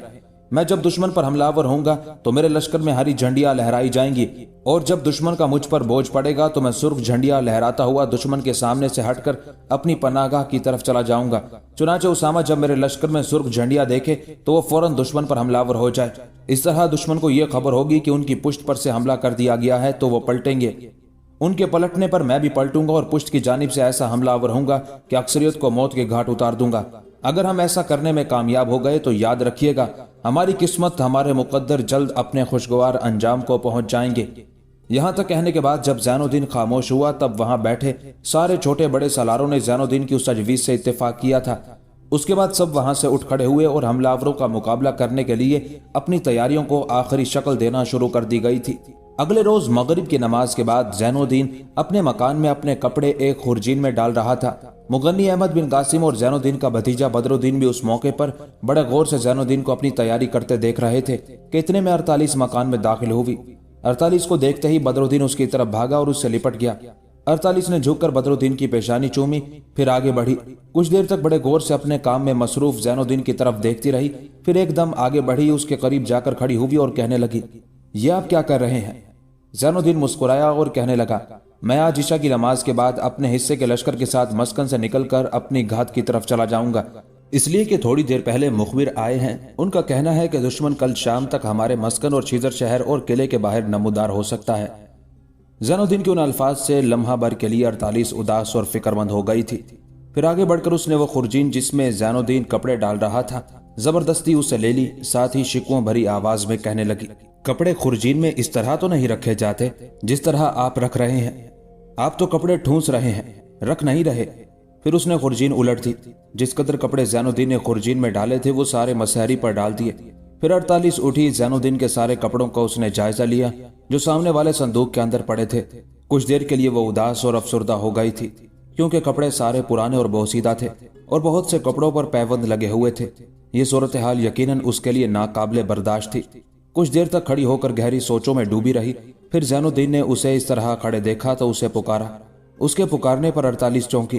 कुछ कपड़ों का उसने इंतखाब किया। वो कपड़े उसने मसहरी पर बिछाए, बड़े तरीके और सलीके के साथ उन्हें तय करके खुरजीन में डालना शुरू किया। फिर इंतहाई दुख और परेशान कुन अंदाज में वो ज़ैनुद्दीन की तरफ देखते हुए कहने लगी, आप किस कदर कपड़े अपने साथ ले जाना चाहते हैं? अगर ज्यादा कपड़ों की जरूरत पड़ गई, जंग तूल पकड़ गई तो आपको फिक्र करने की जरूरत नहीं है। मैं किसी न किसी के हाथ आप तक कपड़े पहुंचाने की कोशिश करूंगी और आप उसके हाथ मैले कपड़े वापस कर दीजिएगा। मैं उन्हें धोकर फिर आपकी तरफ भेजने के लिए तैयार कर लूंगी। 48 के उस सवाल के जवाब में ज़ैनुद्दीन कुछ कहने ही लगा था कि 48 बेचारी परेशान लहजे और कपकपाती आवाज में फिर बोल उठी, अब मेरे बाप के अलावा तरतोस का हुक्मरान Tancred, Count of Saint Paul, Count of Grey और हसन अल अकरात का हुक्मरान न जाने कितना बड़ा लश्कर लेकर इन इलाकों का रुख कर रहे हैं और कितना अर्सा आपको और शिजर के हुक्मरान को उनके साथ उलझना पड़ेगा। अमीर, क्या ऐसा मुमकिन न था कि आप सारे वाक़े की इतला सुल्तान इमादुद्दीन को कर देते और वो इस मौके पर दुश्मन से निपटने के लिए एक लश्कर भेज देते? मैं जानती हूँ मेरे सवाल के जवाब में यकीनन आप यही कहेंगे, इसकी जरूरत नहीं है, आप दुश्मन से निपट लेंगे। मेरी दुआएं आपके साथ हैं। खुदा जो मेहरबान और बड़ा रहम करने वाला है वो आपकी मदद करेगा, इसलिए कि आप हक पर हैं। अमीर, इस मौके पर कहने को तो मैं बहुत कुछ कहना चाहती हूँ, इसलिए कि हालात ने चूंकि मुझे आपसे मंसूब कर दिया है, लिहाजा मेरा आपके साथ एक रिश्ता, एक ताल्लुक, एक वास्ता और एक राब्ता है। उसी ताल्लुक और रिश्ते को सामने रखते हुए मैं आपसे ये गुजारिश करूंगी कि आप जानबूझकर अपने आप को खतरात में ना डालिएगा। दुश्मन पर जरब लगाने से पहले यह भी सोचिएगा कि इस मस्कन के अंदर कोई बड़ी बेचैनी से आपका इंतजार कर रहा होगा। खुदावंद ने चाहा तो हम ही फतहमंद और दुश्मन मगलूब होगा। उसके बाद परेशानी के आलम में 48 मजीद कुछ ना कह सकी। पहले उसने खुरजीन में कपड़े डाले, फिर भोजल बिखरती आवाज में दोबारा उसने ज़ैनुद्दीन को मुखातिब किया, आप और क्या क्या चीज साथ ले जाना पसंद करेंगे? मैं आपकी दूसरी खुरजीन ले जा रही हूँ। اس میں خشک اور تازہ پھل بھرتی ہوں، کچھ پنیر اور کھانے پینے کی دوسری اشیاء رکھتی ہوں۔ جواب میں زین الدین کچھ کہنا ہی چاہتا تھا کہ اس موقع پر 48 کی آنکھوں میں نمی سی اتر آئی تھی، اور اس نمی کو چھپانے کے لیے اس نے دوسری خرجین اٹھائی اور مکان سے بوجھل بوجھل قدموں اور تھکی تھکی چال کے ساتھ باہر نکل گئی تھی۔ عشاء کی نماز کے بعد وہ لشکر بالکل تیار ہو گیا تھا جس کے ساتھ زین الدین نے مسکن سے باہر نکلنا تھا۔ اس موقع پر زین الدین اور ان لشکریوں کو الوداع کہنے کے لیے بہت سے لوگ وہاں جمع ہو گئے تھے۔ قاضی ابو سعید، عدنان بن ہاشم، فضل بن اسحاق، احمد بن قاسم، بدر الدین، میکل، سبتا، مسکن کی بہت سی عورتیں، مرد سب وہاں جمع ہو گئے تھے۔ اس موقع پر زین الدین نے دونوں بڑے سالاروں فضل بن اسحاق اور عدنان بن ہاشم کو اپنے قریب بلایا۔ جب وہ دونوں اس کے دائیں بائیں آ کر کھڑے ہو گئے تب زین الدین نے انہیں مخاطب کر کے کہنا شروع کیا، میرے عزیز بھائیوں، ہم سب کے لیے یہ بہت بڑے امتحان کا وقت ہے۔ میرے بعد چوکس اور مستعد رہنا۔ تم دونوں بھائیوں میں سے ایک لشکر کے ایک حصے کے ساتھ مسکن کی راہداری کی حفاظت کرنا کہ دشمن ہمارے مسکن میں داخل نہ ہونے پائے، اور دوسرا بھائی مسکن کے ارد گرد جو برج بنے ہوئے ہیں یا چٹانوں کے پیچھے ہم نے اپنے تیر اندازوں کے بیٹھنے کی جو جگہ بنائی ہوئی ہے ان سب کی حفاظت اور نگرانی کرے گا۔ دن کے وقت میرا اور تم لوگوں کا رابطہ سرخ اور ہری جھنڈیوں کے ذریعے ہوگا، اور رات کے وقت بلند اور نیچی کندیلوں کے ذریعے ہوگا، اور وہی ہمارے لیے رابطہ اور ایک دوسرے سے تعلق رکھنے کا ذریعہ ہوں گے۔ اس کے بعد زین الدین باری باری قاضی ابو سعید، عدنان بن ہاشم، فضل بن اسحاق، احمد بن قاسم، مغنی، دوسرے چھوٹے بڑے سالاروں سے ملا۔ اس موقع پر 48 بیچاری رو دینے والی ہو رہی تھی۔ اس کی حالت دیکھتے ہوئے زین الدین اس کے سامنے آیا اور کہنے لگا، 48، اب تم میرے غم اور خوشی دونوں کی حصے دار ہو۔ میں جانتا ہوں تم کس قدر پریشان اور فکر مند ہو۔ اس موقع پر میں تم سے یہی کہوں گا کہ تم ایک مجاہد کی بیوی بننے والی ہو، اور مجھے امید ہے کہ تم میرے حوصلوں، میرے جذبوں کی سر بلندی کا باعث بنو گی۔ زین الدین کے ان الفاظ پر 48 نے اپنی آنکھوں میں اترتی نمی کو صاف کر لیا، پھر وہ مسکرا دی۔ زین الدین نے پھر اس کو مخاطب کیا، میری غیر موجودگی میں بدر الدین کا خیال رکھنا۔ اس پر غور سے زین الدین کی طرف دیکھتے ہوئے 48 کہنے لگی، وہ میرا چھوٹا بھائی ہے اور مجھے جان سے بھی زیادہ عزیز ہے۔ 48 کے بعد اس کے قریب ہی کھڑی سبتا اور میکل کے پاس زین الدین آیا۔ پہلے میکل کو اس نے مخاطب کیا، اما تم نے جو ماضی میں میرے اور میرے اہل خانہ کے ساتھ خلوص کا اظہار کیا اس کے لیے میں تمہارا جس قدر بھی شکریہ ادا کروں کم ہے۔ اما سبتا سے مجھے کوئی شکوہ، کوئی شکایت نہیں ہے۔ یہ دل میں سوچتی اور سمجھتی ہوگی کہ میں اس سے ناراض ہوں، میری اس کی ناراضگی کی کوئی بات ہی نہیں ہے۔ اگر کسی لڑکی کا رشتہ مانگا جاتا ہے تو وہ لڑکی انکار کر دیتی ہے، تو رشتہ مانگنے والوں کو اس لڑکی سے ناراض تو نہیں ہونا چاہیے۔ یہی معاملہ میرا اور سبتا کا بھی ہے۔ اما سبتا کو آزادی ہونی چاہیے کہ اپنی مرضی سے جہاں یہ چاہے شادی کر لے، کسی کو اعتراض نہیں ہونا چاہیے۔ اما میں نے یہ بھی سنا ہے کہ تمہاری طرح اس نے بھی اسلام قبول کر لیا ہے اور بڑی سختی سے اسلام کے اصولوں کی پابندی کرتی ہے، میں اسے مبارکباد دیتا ہوں۔ اما تمہارے اور سبتا کے لیے اچھی خبر یہ ہے کہ میں نے گزشتہ شب بدر الدین کو سمجھا دیا ہے۔ وہ آپ کو تو پہلے ہی مل لیا کرتا تھا، آپ سے اسے محبت بھی ہے۔ خداوند نے چاہا تو آج سے سبتا سے بھی ایسا ہی سلوک کرے گا۔ سبتا اگر اسے اپنے پاس بلائے گی تو وہ آئے گا، اس لیے کہ سبتا اس کی خالہ ہے، اس کے ساتھ اس کا ایک رشتہ ہے جسے فراموش نہیں کیا جا سکتا۔ اس موقع پر قاضی ابو سعید کے پاس کھڑا بدر الدین بھی وہاں سے ہٹا اور زین الدین کی طرف آیا۔ زین الدین کی گفتگو سے سبتا خوش ہو رہی تھی۔ جب اس نے بدر الدین کو اپنی طرف آتے دیکھا تو اس نے اپنے دونوں بازو پھیلا دیے، پھر زمین پر بیٹھ گئی۔ یہ صورتحال دیکھ کر بدر الدین جھکا، ٹھٹکا، اس کے بعد ہلکا سا تبسم اس کے چہرے پر نمودار ہوا، پھر بھاگا اور پوری قوت کے ساتھ سبتا سے لپٹ گیا تھا۔ سبتا نے اس کی ٹھوڑی، اس کے گال، اس کا منہ، اس کا ناک، اس کی پیشانی چومی اور اسے گلے لگا کر دھاروں دھار اور پھوٹ پھوٹ کر رونے لگی تھی۔ اس موقع پر بدر الدین فوراً حرکت میں آیا، اپنے سر پر بندھے ہوئے رومال سے سبتا کی آنکھیں صاف کی، پھر کہنے لگا، میری ماں کی بہن، ماں کے بعد میرے پاس 3 ہی بڑے رشتے رہ گئے تھے، ایک زین الدین، میری نانی میکل اور میری خالہ سبتا۔ اب اس میں سے ایک بہت بڑے رشتے کا اضافہ ہو گیا ہے جس نے میری زندگی کو خوشگوار بنا دیا ہے، اور وہ خالہ 48 ہے جس کی منگنی زین الدین سے طے ہو گئی ہے۔ یہاں تک کہنے کے بعد بدر الدین ذرا رکا، پھر اپنا منہ سبتا کے کان کے قریب لے گیا اور پھر کہنے لگا، خالہ آپ کے سلسلے میں مجھ سے کوئی زیادتی ہو گئی ہو تو بدر الدین آپ سے معافی مانگتا ہے۔ گزشتہ شب نے مجھے بڑا سمجھایا تھا، آئندہ میں آپ سے وہ سلوک نہیں کروں گا جو اس سے پہلے کرتا رہا ہوں۔ بدر الدین کے ان الفاظ سے سبتا بیچاری اور زیادہ پگھل گئی تھی، پہلے کی نسبت زیادہ پھوٹ پھوٹ کر رونے لگی۔ ساتھ ہی ایک بار پھر اس نے پوری قوت سے بدر الدین کو اپنے ساتھ لپٹا لیا تھا، یہاں تک کہ میکل آگے بڑھی، دونوں کو اس نے جدا کیا۔ پہلے سبتا کے سر پر ہاتھ رکھا، بدر الدین کو بھی اس نے اپنے ساتھ لپٹا لیا۔ اتنی دیر تک زین الدین سب سے گلے مل رہا تھا۔ اس موقع پر سبتا چونکی، پھر میکل کی طرف دیکھتے ہوئے کہنے لگی، अम्मा जो सामान हम लेकर आई हैं अमीर के हवाले करती है, ये ना हो हम तीनों यहाँ बातें करते रहें और अमीर कुछ कर जाए। इस पर सप्ता हाथ में जो गठड़ी लिए हुए थी वो लेकर आगे बढ़ी। 48 भी उसके साथ थी। दोनों जैनुद्दीन के घोड़े के पास आई। सबसे गले मिलने के बाद जैनुद्दीन जब अपने घोड़े के पास आया तब 48 उसे मुखातिब करके कहने लगी, आपके घोड़े की जीन के दाएं जानिब जो बड़ी खुरजीन है उसमें आपके कपड़े हैं, बाएं जानिब जो खुरजीन मैंने अभी बांधी है उसमें खाने पीने की अशिया के अलावा खुश्क और ताज़ा फल है। इसके अलावा इसमें 2 छोटी छोटी गठड़ियां हैं, एक में सत्तू और दूसरे में शक्कर है। अगर कभी हालात ऐसे पैदा हो जाएं कि भूख लगी हो और आपको खाने का मौका ना मिले तो सत्तू में शक्कर मिलाकर काम में लाए जा सकते हैं। पानी का मशकीज़ा भी मैंने बांध दिया है। यहाँ तक कहने के बाद 48 जब खामोश हुई तब सप्ता जैनुद्दीन को मुखातिब करके कहने लगी, सबसे पहले तो मैं आपका शुक्रिया अदा करती हूँ कि आपने बदरुद्दीन को समझाया। पहले वो मेरी तरफ देखता भी नहीं था, हाथ झटक कर चला जाता था। मेरे लिए इससे बढ़कर क्या खुशी का मौका होगा कि आज वो मुझसे गले मिला। इतने अरसे बाद उसे गले लगाने के बाद मैं रो पड़ी। और मेरे लिए यह भी एक बहुत बड़ी सादत है कि मेरी बहन के बेटे बदरुद्दीन ने अपने सर पर बंधे हुए रुमाल से मेरी आंखें खोश की। अब मैं समझती हूँ कि मेरी बहन बदरुद्दीन की शक्ल में जिंदा है। फिर जो गठड़ी सप्ता ने हाथ में पकड़ी हुई थी उसने जैनुद्दीन के घोड़े की जीन से बांधी और फिर कहने लगी, ये मैं और अम्मा ने मिलकर आपके लिए कुछ चीजें बनाई हैं और मुझे उम्मीद है। सप्ता को उससे आगे कुछ कहने का मौका ना मिला, इसलिए कि उसकी बात काटते हुए जैनुद्दीन बोल उठा, सप्ता तुम्हें इतने अजनबीपन से तो बात नहीं करनी चाहिए। महकल मेरी माँ है और तुम्हारे साथ एक रिश्ता है। तुम मामूजाद हो, लिहाजा इस मस्कर में तुम अकेली नहीं हो। अपनी इस मुहिम पर जाने से पहले मैं अम्मा से तो कुछ ना कह सका। 48 की मौजूदगी में मैं तुमसे कहता हूँ कि यहाँ तुम्हारी हैसियत बड़ी मोहतरम और काबिल इज्जत है।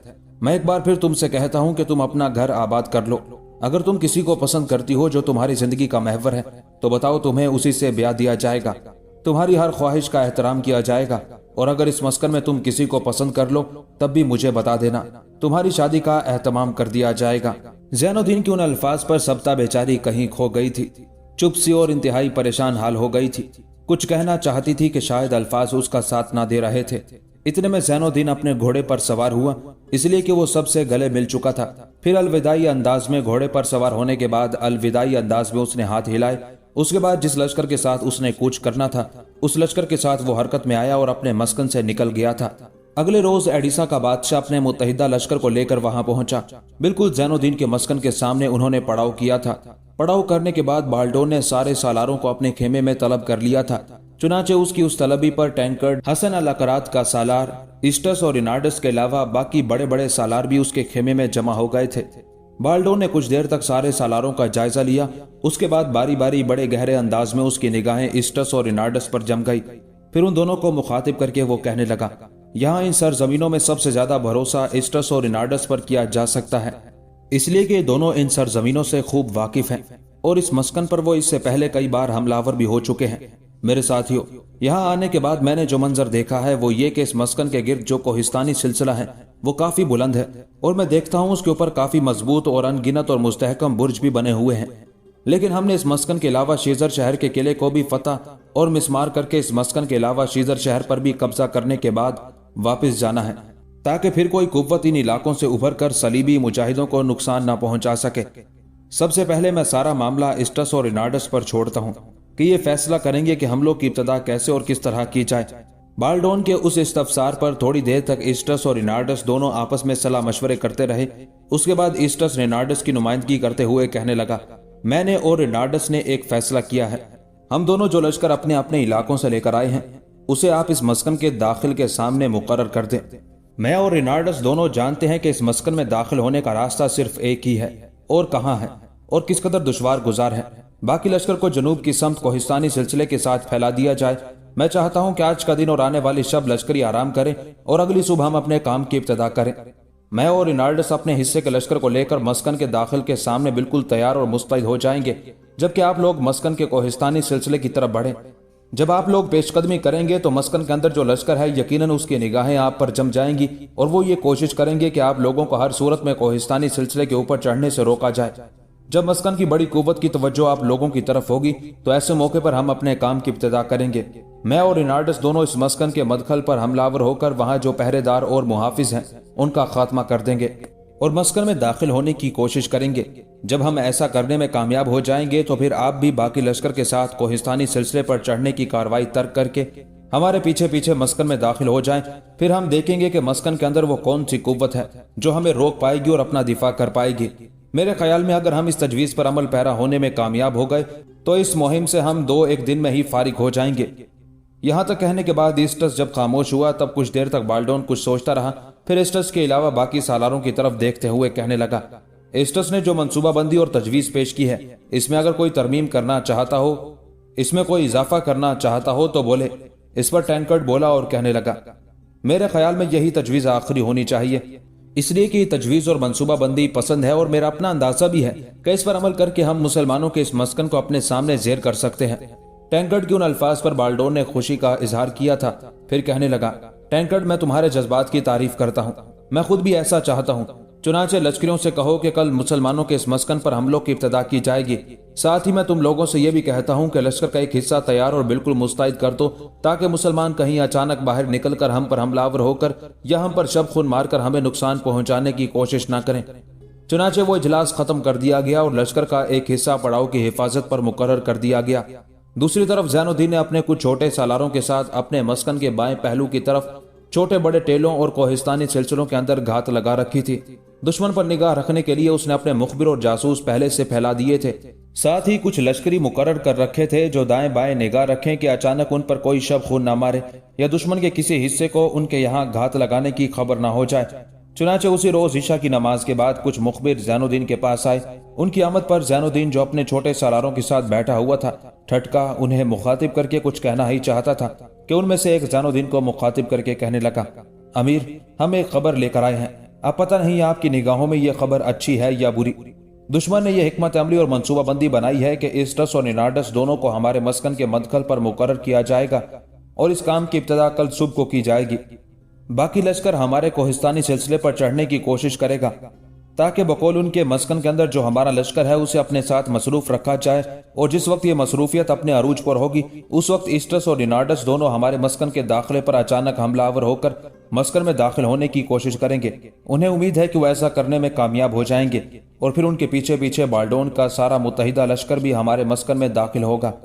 यहाँ तक कहने के बाद वो मुखबिर जब खामोश हुआ तब ज़ैनुद्दीन की खुशी की कोई इंतहा न थी। बारी बारी उसने आने वाले उन मुखबिरों को गले लगाया, उनकी पेशानी चूमी, फिर बेपनाह खुशी का इजहार करते हुए कहने लगा, शायद कुदरत हमारा साथ दे रही है, फितरत हमारी रहनुमाई कर रही है। इस्टस और रिनार्डस दोनों वही हैं जिनकी वजह से मैंने कसम खाई थी कि ना नया लिबास पहनूंगा ना मसहरी पर सोऊंगा, इसलिए कि यही वो लोग हैं जिन्होंने मेरे अहले खाना के अलावा अनगिनत मुसलमानों को मौत के घाट उतारा था। मेरा ख्याल है मेरा रब इनसे इंतकाम लेने का मौका फराहम कर रहा है। अगर वो दोनों अपने हिस्से के लश्कर के साथ हमारे मस्कन के मदखल के करीब मुकर्रर होते हैं तो फिर खुदावंद ने चाहा तो कल का दिन उनकी जिंदगी का आखिरी दिन होगा। यहाँ तक कहने के बाद ज़ैनुद्दीन रुका, फिर अपने उन मुखबिरों को मुखातिब करके कहने लगा, मेरे अजीज साथियों, अब तुम दुश्मन की इस मंसूबाबंदी से जाकर अदनान बिन हाशिम और फजल बिन इसहाक को भी मुतला कर दो, ताकि जब हम दुश्मन से टकराएं तो मेरे अदनान बिन हाशिम और फजल बिन इसहाक के हमलों में यकजहती होनी चाहिए। और उनसे यह भी कहना कि किसी तरीके से आज या कल तक ये खबर शीजर के हाकिम उसामा तक भी पहुंचनी चाहिए, ताकि वो भी इसी हिकमत अमली के मुताबिक दुश्मन पर जरब लगाने में कामयाब हो। ज़ैनुद्दीन के उन अल्फाज के साथ ही वो मुखबिर वहां से हटे। अभी चंद ही कदम गए थे कि एक मुड़ा और कहने लगा, अमीर, मेरे कुछ साथी अदनान बिन हाशिम और फजल बिन इसहाक की तरफ जाते हैं। मैं यहाँ से लंबा चक्कर काटते हुए सीधा शीजर का रुख करता हूँ और इस सारी हिकमत अमली से उसामा को मुतला करता हूँ। ज़ैनुद्दीन ने इत्मीनान का इजहार करते हुए उससे इत्तेफाक किया था, लिहाजा वो सारे मुखबिर रात की गहरी तारीकी में वहां से हट गए थे। बाल्डोन, टैंकर्ड और दूसरे सालारों ने गुज़िश्ता शब जो हिकमत अमली तैयार की थी उसके मुताबिक अगले ही रोज सुबह सुबह उन्होंने अपने काम की इब्तिदा की। इस्टस और रिनार्डस दोनों को उनके हिस्से के लश्कर के साथ मदखल के दहाने पर मुकर्रर कर दिया गया था, जबकि बाल्डोन, टैंकर्ड और बाकी सारे सालार कोहिस्तानी सिलसिले के सामने अपने लश्कर को उस्तवार कर चुके थे। उसके बाद बाल्डोन के हुक्म देने पर उसके मुत्तहिदा लश्कर ने अपनी कार्रवाई की इब्तिदा की पेशकदमी शुरू की। फिर सलीबियों का लश्कर तारीकी फैलाती बदी की तरह आगे बढ़े थे, ताकि आहिस्ता आहिस्ता कोहिस्तानी सिलसिले के ऊपर चढ़कर मस्कन के अंदर जो मुसलमानों की कुव्वत है उसे अपने साथ मसरूफ कार रखें और जवाब में इस्टस और रिनार्डस दोनों को मस्कन में दाखिल होने का मौका मिल जाए। जिस वक्त उन्होंने ये कार्रवाई की थी उस वक्त अदनान बिन हाशिम लश्कर के एक हिस्से के साथ अपने मस्कन के मदखल के करीब बिल्कुल तैयार और मुस्तैद खड़ा था, जबकि दूसरा अरब सालार फजल बिन इसहाक उस वक्त कोहिस्तानी सिलसिले के ऊपर था और उसके हाथ में सुर्ख और हरी झंडियां थी और बुर्जों के अंदर और बड़ी बड़ी चट्टानों के पीछे जो तीरंदाज बैठे हुए थे उन सब की निगाहें फजल बिन इसहाक पर जमी हुई थी। जबकि लश्कर के अंदर जो नौजवान अभी जंग में हिस्सा लेने के काबिल नहीं थे और औरतें पानी की मशकी से अपने गलों में डाले इधर उधर भागती फिर रही थी ताकि उनका कोई लश्करी प्यासा ना रहे। कुछ छोटी उम्र के लड़के बुर्जों और चट्टानों के पीछे मजीद तीर रखते जा रहे थे। थोड़ी देर तक ऐसा ही समा रहा। उसके बाद अचानक अरब सालार फजल बिन इसहाक ने समंदर के गोसीले रक्स की तरह तकबीरें बुलंद करना शुरू की। उसके तकबीरें बुलंद करने के जवाब में बुर्जों के अलावा चट्टानों के पीछे जो तीर अंदाज बैठे हुए थे वो किसी आरिफ के दिलो जान की तड़प, किसी सालिक के सफर की जुस्तजू, जज्बों भरे चिंगाड़ते तूफानों, माहौल की तलखियां भरे सीने के आमाक तक में दिल आशूबी बेयकीनी की धुंध भर देने वाली सरगर्म तूफानी यलगार की तरह तकबीरें बुलंद करने लगे थे। फिर अचानक अरब सालार फजल बिन इसहाक ने जो सुर्ख झंडी फिजा में बुलंद की तो उस सुर्ख झंडी का फिजा में बुलंद होना था कि रोग ने नफ्त में डूबे तीर बुर्जों के अंदर से और चट्टानों के पीछे से ज़ैनुद्दीन के तीर अंदाजों ने तीर चलाने शुरू किए। वो तीर शोले बरसाते जलते हुए आते थे और जिस चीज पर भी गिरते थे उसे आग लगाते चले जाते थे। इस तीर अंदाजी से बाल्डोन के कई लश्करियों के कपड़े झुलस गए और कई को नुकसान पहुंचा, जिसके नतीजे में बाल्डोन के लश्कर ने पेशकदमी बंद कर दी, बल्कि जो उनके लश्करी थे उन्हें उठाकर वो पीछे हटने पर मजबूर हुए थे। ऐन उसी लम्हे कोहिस्तानी सिलसिले के बाहर ही बाहर ज़ैनुद्दीन इस्टस और रिनार्डस पर हमलावर हुआ था। जवाबी कार्रवाई करते हुए इस्टस और रिनार्डस भी ज़ैनुद्दीन पर टूट पड़े थे।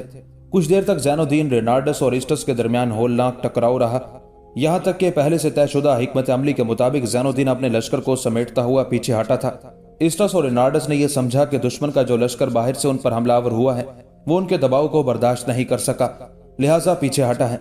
चुनांचे उन्होंने ये फैसला किया कि इस लश्कर का ताकुब करके इसका खात्मा कर दिया जाए ताकि मस्कन के बाहर से उनके लिए कोई खतरा बाकी ना रहे। इस बिना पर इस्टस और रिनार्डस दोनों ने ज़ैनुद्दीन का ताकुब किया था।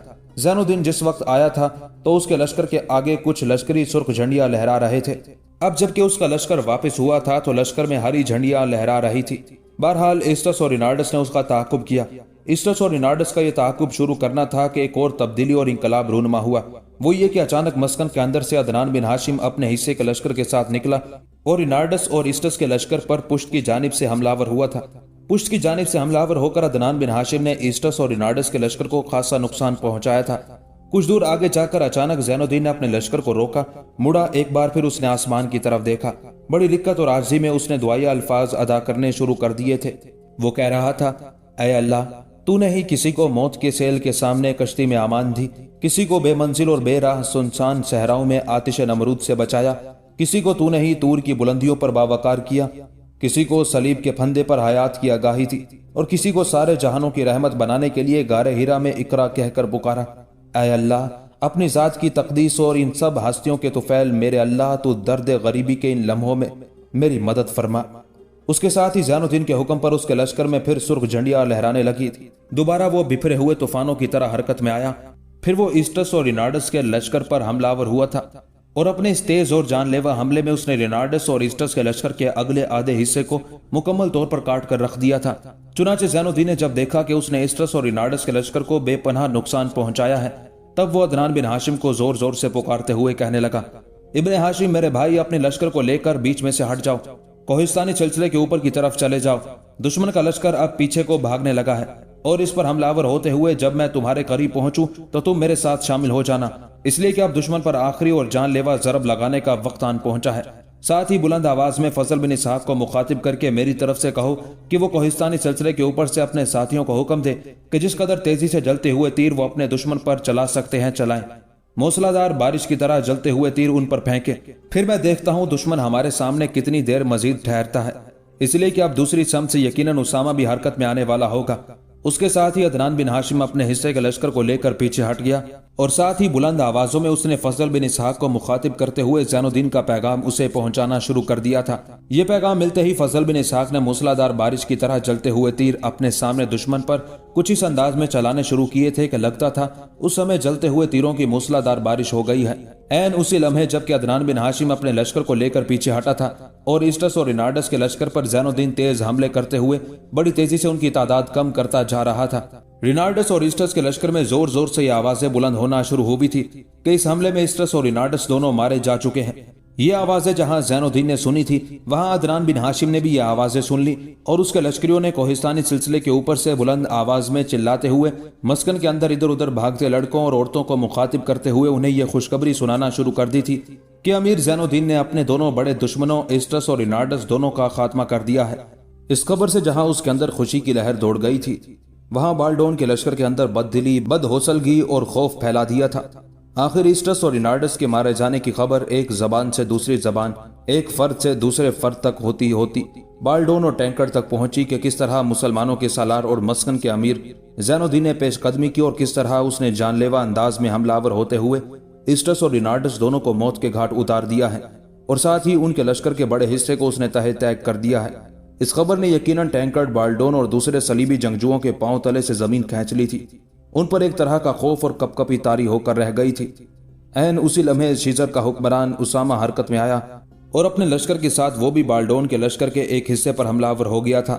جس وقت اسامہ نے شمال مغرب کی طرف سے حملہ کیا تھا، عین اسی وقت زین الدین اور عدنان بن ہاشم بھی اپنے پورے متحدہ لشکر کے ساتھ آگے بڑھے۔ پھر انہوں نے بالڈون اور ٹینکرڈ کے لشکر کے حصوں پر ضربیں لگانی شروع کر دی تھی۔ اس موقع پر فضل بن اسحاق بھی پیچھے نہیں رہا۔ اس نے زین الدین، عدنان بن ہاشم اور شیزر کے حکمران اسامہ کے درمیان جو دشمن کا لشکر تھا، کوہستانی سلسلے کے اوپر سے اس نے ان پر تیز اور جان لیوا تیر اندازی کرنے کے ساتھ ساتھ ان پر روغن نفت سے بھری تانبے کی ہانڈیاں پھینکنا شروع کر دی تھی۔ جہاں گرتی تھی آگ لگاتی چلی جاتی تھی۔ کچھ دیر تک دونوں لشکروں کے ٹکرانے سے کوہستانی سلسلے کے دامن میں رزم گاہ میں امیدوں کی سحر دکھ کے دھندلکوں میں تبدیل ہوتی رہی۔ درد علم کی سلگتی آگ، نفرت کے نوحے، تباہی کی غم انگیزیاں، تشنگی کے کرب کا نزول، عناصر کی غضب ناکیاں اپنا رنگ دکھانے لگی تھی۔ جنگجوؤں کی ہولناک کرب خیزیاں، آتشی سیال کی طغیانیاں، نیست و ہست کا کھیل اور شکست و قدورت کی دھند میدان جنگ میں چاروں طرف پھیلنا شروع ہو گئی تھی۔ کچھ دیر ایسا ہی سما رہا۔ دونوں لشکر ایک دوسرے پر غالب آنے کے لیے جان کی بازی لگاتے رہے، یہاں تک کہ بالڈون اور ٹینکرڈ کے لشکر کی حالت بڑی تیزی سے زنگ آلود داستانوں کی رداؤں، کالی وحشت ناک پتجھڑ، صداؤں کے اندھے صحرا، نمی سے نہ آشنا بنجر پن، بختو روسیا، غم زدہ حزین جذبوں اور بنجر زمین کے سنسان ٹیلوں کی سی ہونا شروع ہو گئی تھی۔ عین اسی موقع پر زین الدین، عدنان بن ہاشم اور اسامہ نے تکبیروں کے سائے میں جبر کی داستانوں کے پرخچے اڑاتی فکر کی پائندگی، حق کی تابندگی کی طرح حملہ ور ہونا شروع کر دیا تھا، اور ان کے حملوں میں آدمیت کا وقار تھا اور پراسرار قضا کے سرابوں کی سی شدت اور قوت تھی۔ تھوڑی دیر کی مزید جنگ کے بعد بالڈون اور ٹینکرڈ دونوں مسلمانوں کے حملوں کی شدت اور سختی کو برداشت نہ کر سکے، لہٰذا اپنے پڑاؤ کی ہر چیز اپنے پیچھے چھوڑ کر اپنے بچے کچے لشکریوں کے ساتھ شکست اٹھا کر بھاگ کھڑے ہوئے۔ زین الدین، عدنان بن ہاشم اور اسامہ نے کچھ دور تک بھاگتے دشمن کا تعاقب کر کے ان کی تعداد مزید کم کی، پھر وہ لوٹ آئے اور بالڈون، ٹینکرڈ اور دوسرے حکمرانوں کے پڑاؤ کی ہر چیز کو انہوں نے اپنی گرفت میں لینا شروع کر دیا تھا۔ زین الدین کے مسکن میں جب یہ خبر پہنچی کہ ان کے لشکر نے شیزر کے حکمران اسامہ کے ساتھ مل کر بالڈون، ٹینکرڈ اور ان کے دوسرے حواریوں کو بدترین شکست دی ہے اور وہ اپنے پڑاؤ کی ہر چیز کو اپنے پیچھے چھوڑ کر اپنی جانیں بچانے کے لیے بھاگ گئے ہیں، تب مسکن کے اندر خوشی کا سما تھا۔ لوگ اپنے گھروں سے باہر نکل آئے تھے، ایک دوسرے کو اس شاندار کامیابی اور فتح مندی پر مبارکباد دینے لگے تھے۔ جنگ کے بعد زین الدین، فضل بن اسحاق، عدنان بن ہاشم، شیزر کا حکمران اسامہ اور بہت سے چھوٹے سالار سب ایک جگہ جمع ہوئے۔ اس موقع پر سب خوشی اور طمانینت کا اظہار کر رہے تھے کہ زین الدین نے سب کو مخاطب کر کے کہنا شروع کیا، سب سے پہلے میں آپ لوگوں کو اس شاندار فتح پر مبارکباد پیش کرتا ہوں۔ ہمیں ہر حال میں اپنے خداوند قدوس کا شکر ادا کرنا چاہیے کہ اس نے ہمیں ایسی کامیابی، ایسی فتح مندی عطا کی۔ حالانکہ دشمن کے لشکر کی تعداد ہم سے بہت زیادہ تھی اور وہ ایک طرح سے چاروں طرف سے سمٹ کر ہم پر چڑھ دوڑا تھا، اس کے باوجود خداوند قدوس نے ہمیں ان پر فتح مندی عطا کی۔ یہاں تک کہنے کے بعد زین الدین رکا، لمحہ بھر کے لیے اس کی نگاہیں شیزر کے حاکم اسامہ پر جم گئیں، پھر اسامہ کو مخاطب کر کے زین الدین کہنے لگا، اسامہ میرے عزیز بھائی، دشمن اپنے پڑاؤ کی ہر چیز چھوڑ کر بھاگ گیا ہے۔ اس کے لشکر کی تعداد اور حالت ہم نے ایسی کر دی ہے کہ آئندہ اگر انہوں نے ہم پر حملہ آور ہونے کا ارادہ کیا تو اس ارادے سے پہلے وہ اپنی تباہی، بربادی اور شکست پر کئی بار سوچیں گے۔ یہاں تک کہنے کے بعد زین الدین رکا، دوبارہ اسامہ کو مخاطب کر کے وہ کہہ رہا تھا، اسامہ میرے عزیز بھائی، دشمن جو سامان چھوڑ کر بھاگا ہے وہ سب تمہارے سامنے پڑا ہے، اس میں سے جس قدر تم حاصل کرنا چاہتے ہو اس کی طرف اشارہ کر دو، میں اپنے لشکریوں سے کہتا ہوں وہ علیحدہ کر دیتے ہیں اور وہ سامان تم اپنے شہر شیزر میں منتقل کر سکتے ہو۔ زین الدین کے ان الفاظ کے جواب میں کچھ دیر تک اسامہ بڑی ممنونیت سے زین الدین کی طرف دیکھتا رہا، پھر کہنے لگا، امیر، آپ کس قسم کی گفتگو کرتے ہیں؟ وہ سامان جو دشمن چھوڑ کر بھاگا ہے اس میں سے اسامہ کو کچھ نہیں چاہیے۔ آپ جانتے ہیں میرے ذرائع آمدنی بہت ہیں اور میرے پاس سامان کی قلت بھی نہیں ہے، نہ کھانے پینے کے سامان کی اور نہ ہی اسلحے کی۔ دشمن جس قدر سامان چھوڑ کر بھاگا ہے، امیر زین الدین یہ سب آپ کے مسکن کے لیے ہے، اس لیے کہ میں جانتا ہوں کہ جب تک یہ مسکن آباد ہے، جب تک اس کے اندر ایک قوت ہے اور جب تک آپ اس قوت کی سربراہی کر رہے ہیں، دشمن کی کوئی طاقت، کوئی قوت اس مسکن کے ساتھ ساتھ مجھے بھی کوئی نقصان نہیں پہنچا سکتی۔ لہٰذا میں اپنے حصے سے دستبردار ہوتا ہوں۔ یہ سارا سامان آپ اپنے مسکن میں منتقل کریں۔ مسکن میں آئے دن صلیبیوں کے ستائے ہوئے لوگ داخل ہوتے رہتے ہیں۔ ان کی بہتری، ان کی بھلائی اور ان کو آباد کرنے کے لیے آپ کو ہر وقت اس طرح کے سامان کی ضرورت رہتی ہے۔ لہٰذا ان سارے عوامل کو نگاہ میں رکھتے ہوئے میں اس سامان سے کچھ نہیں لوں گا۔ اسامہ کے ان الفاظ کے جواب میں زین الدین آہستہ آہستہ اس کی طرف بڑھا، پھر اپنے بازو پھیلائے۔ اسامہ بھی آگے بڑھا، دونوں ایک دوسرے سے بغل گیر ہو گئے۔ پھر اسامہ کی پیشانی چومتے ہوئے زین الدین کہنے لگا، میرے عزیز بھائی، میں تیری جان نثاری، تیری استقامت اور تیری راست بازی کو سلام پیش کرتا ہوں۔ اس کے بعد دونوں علیحدہ ہوئے، پہلے اپنے زخمیوں کی دیکھ بھال کی، پھر اسامہ اپنے لشکر کو لے کر شیزر شہر کی طرف چلا گیا تھا، جبکہ زین الدین، فضل بن اسحاق اور عدنان بن ہاشم حرکت میں آئے۔ اس کے بعد اپنے لشکریوں کے ساتھ مل کر دشمنوں کے پڑاؤ کا سارا سامان وہ اپنے مسکن کے اندر منتقل کرنے لگے تھے۔ جس وقت یہ سامان مسکن کے اندر منتقل ہو رہا تھا، اس وقت اس سامان کے قریب ہی قاضی ابو سعید، مغنی احمد بن قاسم، 48 سبتہ، میکل اور مسکن کے دوسرے لوگ، کیا مرد کیا عورتیں، سب جمع ہو کر سامان کو دیکھتے ہوئے خوشی کا اظہار کر رہے تھے۔ اس موقع پر قاضی ابو سعید آہستہ آہستہ چلتا ہوا اس جگہ آیا جہاں شہزادی 48 کھڑی تھی۔ 48 بھی سمجھ گئی کہ قاضی ابو سعید شاید اس سے کچھ کہنا چاہتے ہیں، لہٰذا وہ بھی ان کی طرف بڑھی۔ اس موقع پر قاضی ابو سعید 48 کو مخاطب کر کے کہنے لگا، بیٹی میرے ساتھ آؤ، میں ایک انتہائی اہم موضوع پر تم سے گفتگو کرنا چاہتا ہوں۔ 48 چپ چاپ ان کے ساتھ ہو لی، دونوں ایک طرف کھڑے ہو گئے۔ پھر قاضی ابو سعید 48 کو مخاطب کر کے کہنے لگا، بیٹی تیری منگنی پہلے سے زین الدین کے ساتھ طے ہو چکی ہے، وہ تمہیں پسند کرتا ہے اور تم بھی اس سے محبت کرتی ہو۔ آج کا دن ہمارے لیے بے شمار خوشیوں اور انتہائی طمانینت کا دن ہے۔ تمہارے باپ بالڈون نے تمہارا مطالبہ کیا تھا، وہ تمہیں حاصل کرنا چاہتا تھا۔ اس نے حکم دیا تھا کہ 48 کو واپس اس کے پاس بھیج دیا جائے، لیکن تم نے جانے سے انکار کر دیا۔ زین الدین نے تمہیں اس کے حوالے کرنے سے انکار کر دیا تھا۔ میری بچی، میں چاہتا ہوں خوشی کے اس دن تمہاری اور زین الدین کی شادی کا اہتمام کر دیا جائے اور تم اس کی بیوی کی حیثیت سے اس کے مکان میں منتقل ہو جاؤ۔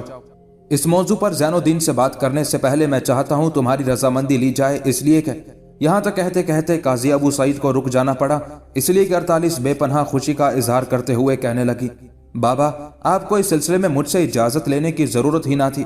منگنی پہلے ہی میری امیر کے ساتھ ہو چکی ہے، اور پھر آپ یہ بھی تسلیم کرتے ہیں کہ وہ مجھے پسند کرتے ہیں، میں بھی انہیں چاہتی ہوں، لہٰذا آپ جب اور جس وقت بھی مجھے ان کی بیوی کی حیثیت سے ان کے مکان میں منتقل کریں گے، بابا مجھے کوئی اعتراض نہیں ہوگا۔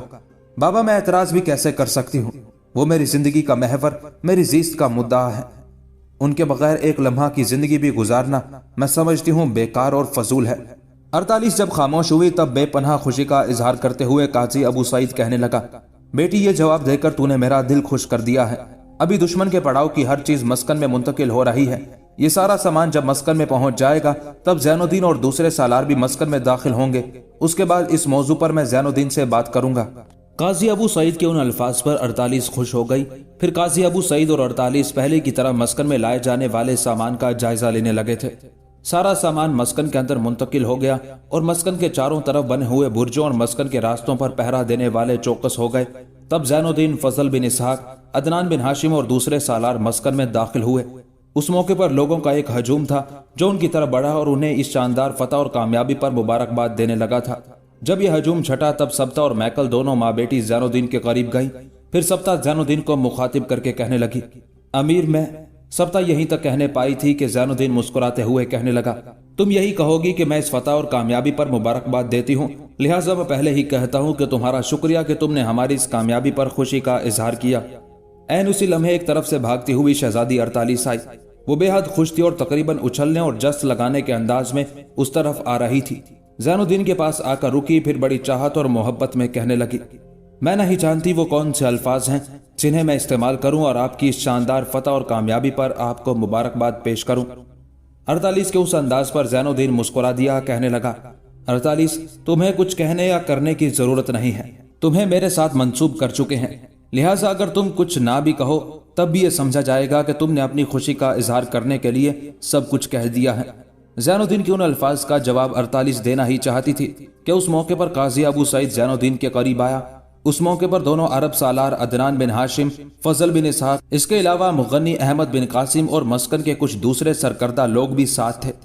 زین الدین کے پاس رک کر پہلے تو سب نے زین الدین کو اس کامیابی پر مبارکباد دی، پھر زین الدین کو مخاطب کرتے ہوئے قاضی ابو سعید کہنے لگا، بیٹے تمہاری غیر موجودگی میں ہم نے ایک فیصلہ کیا ہے اور میں چاہتا ہوں اس فیصلے پر آج ہی عمل درآمد کیا جائے۔ اس موقع پر زین الدین نے تیز نگاہوں سے قاضی ابو سعید کی طرف دیکھا، پھر اس نے کہنا شروع کیا، محترم قاضی ابو سعید، کیسا فیصلہ؟ اس پر قاضی ابو سعید نے ایک مسکراتی ہوئی نگاہ اپنے پہلو میں عدنان بن ہاشم، فضل بن اسحاق، احمد بن قاسم اور دوسرے لوگوں پر ڈالی۔ وہ بھی مسکرا رہے تھے، اپنی خوشی کا اظہار کر رہے تھے۔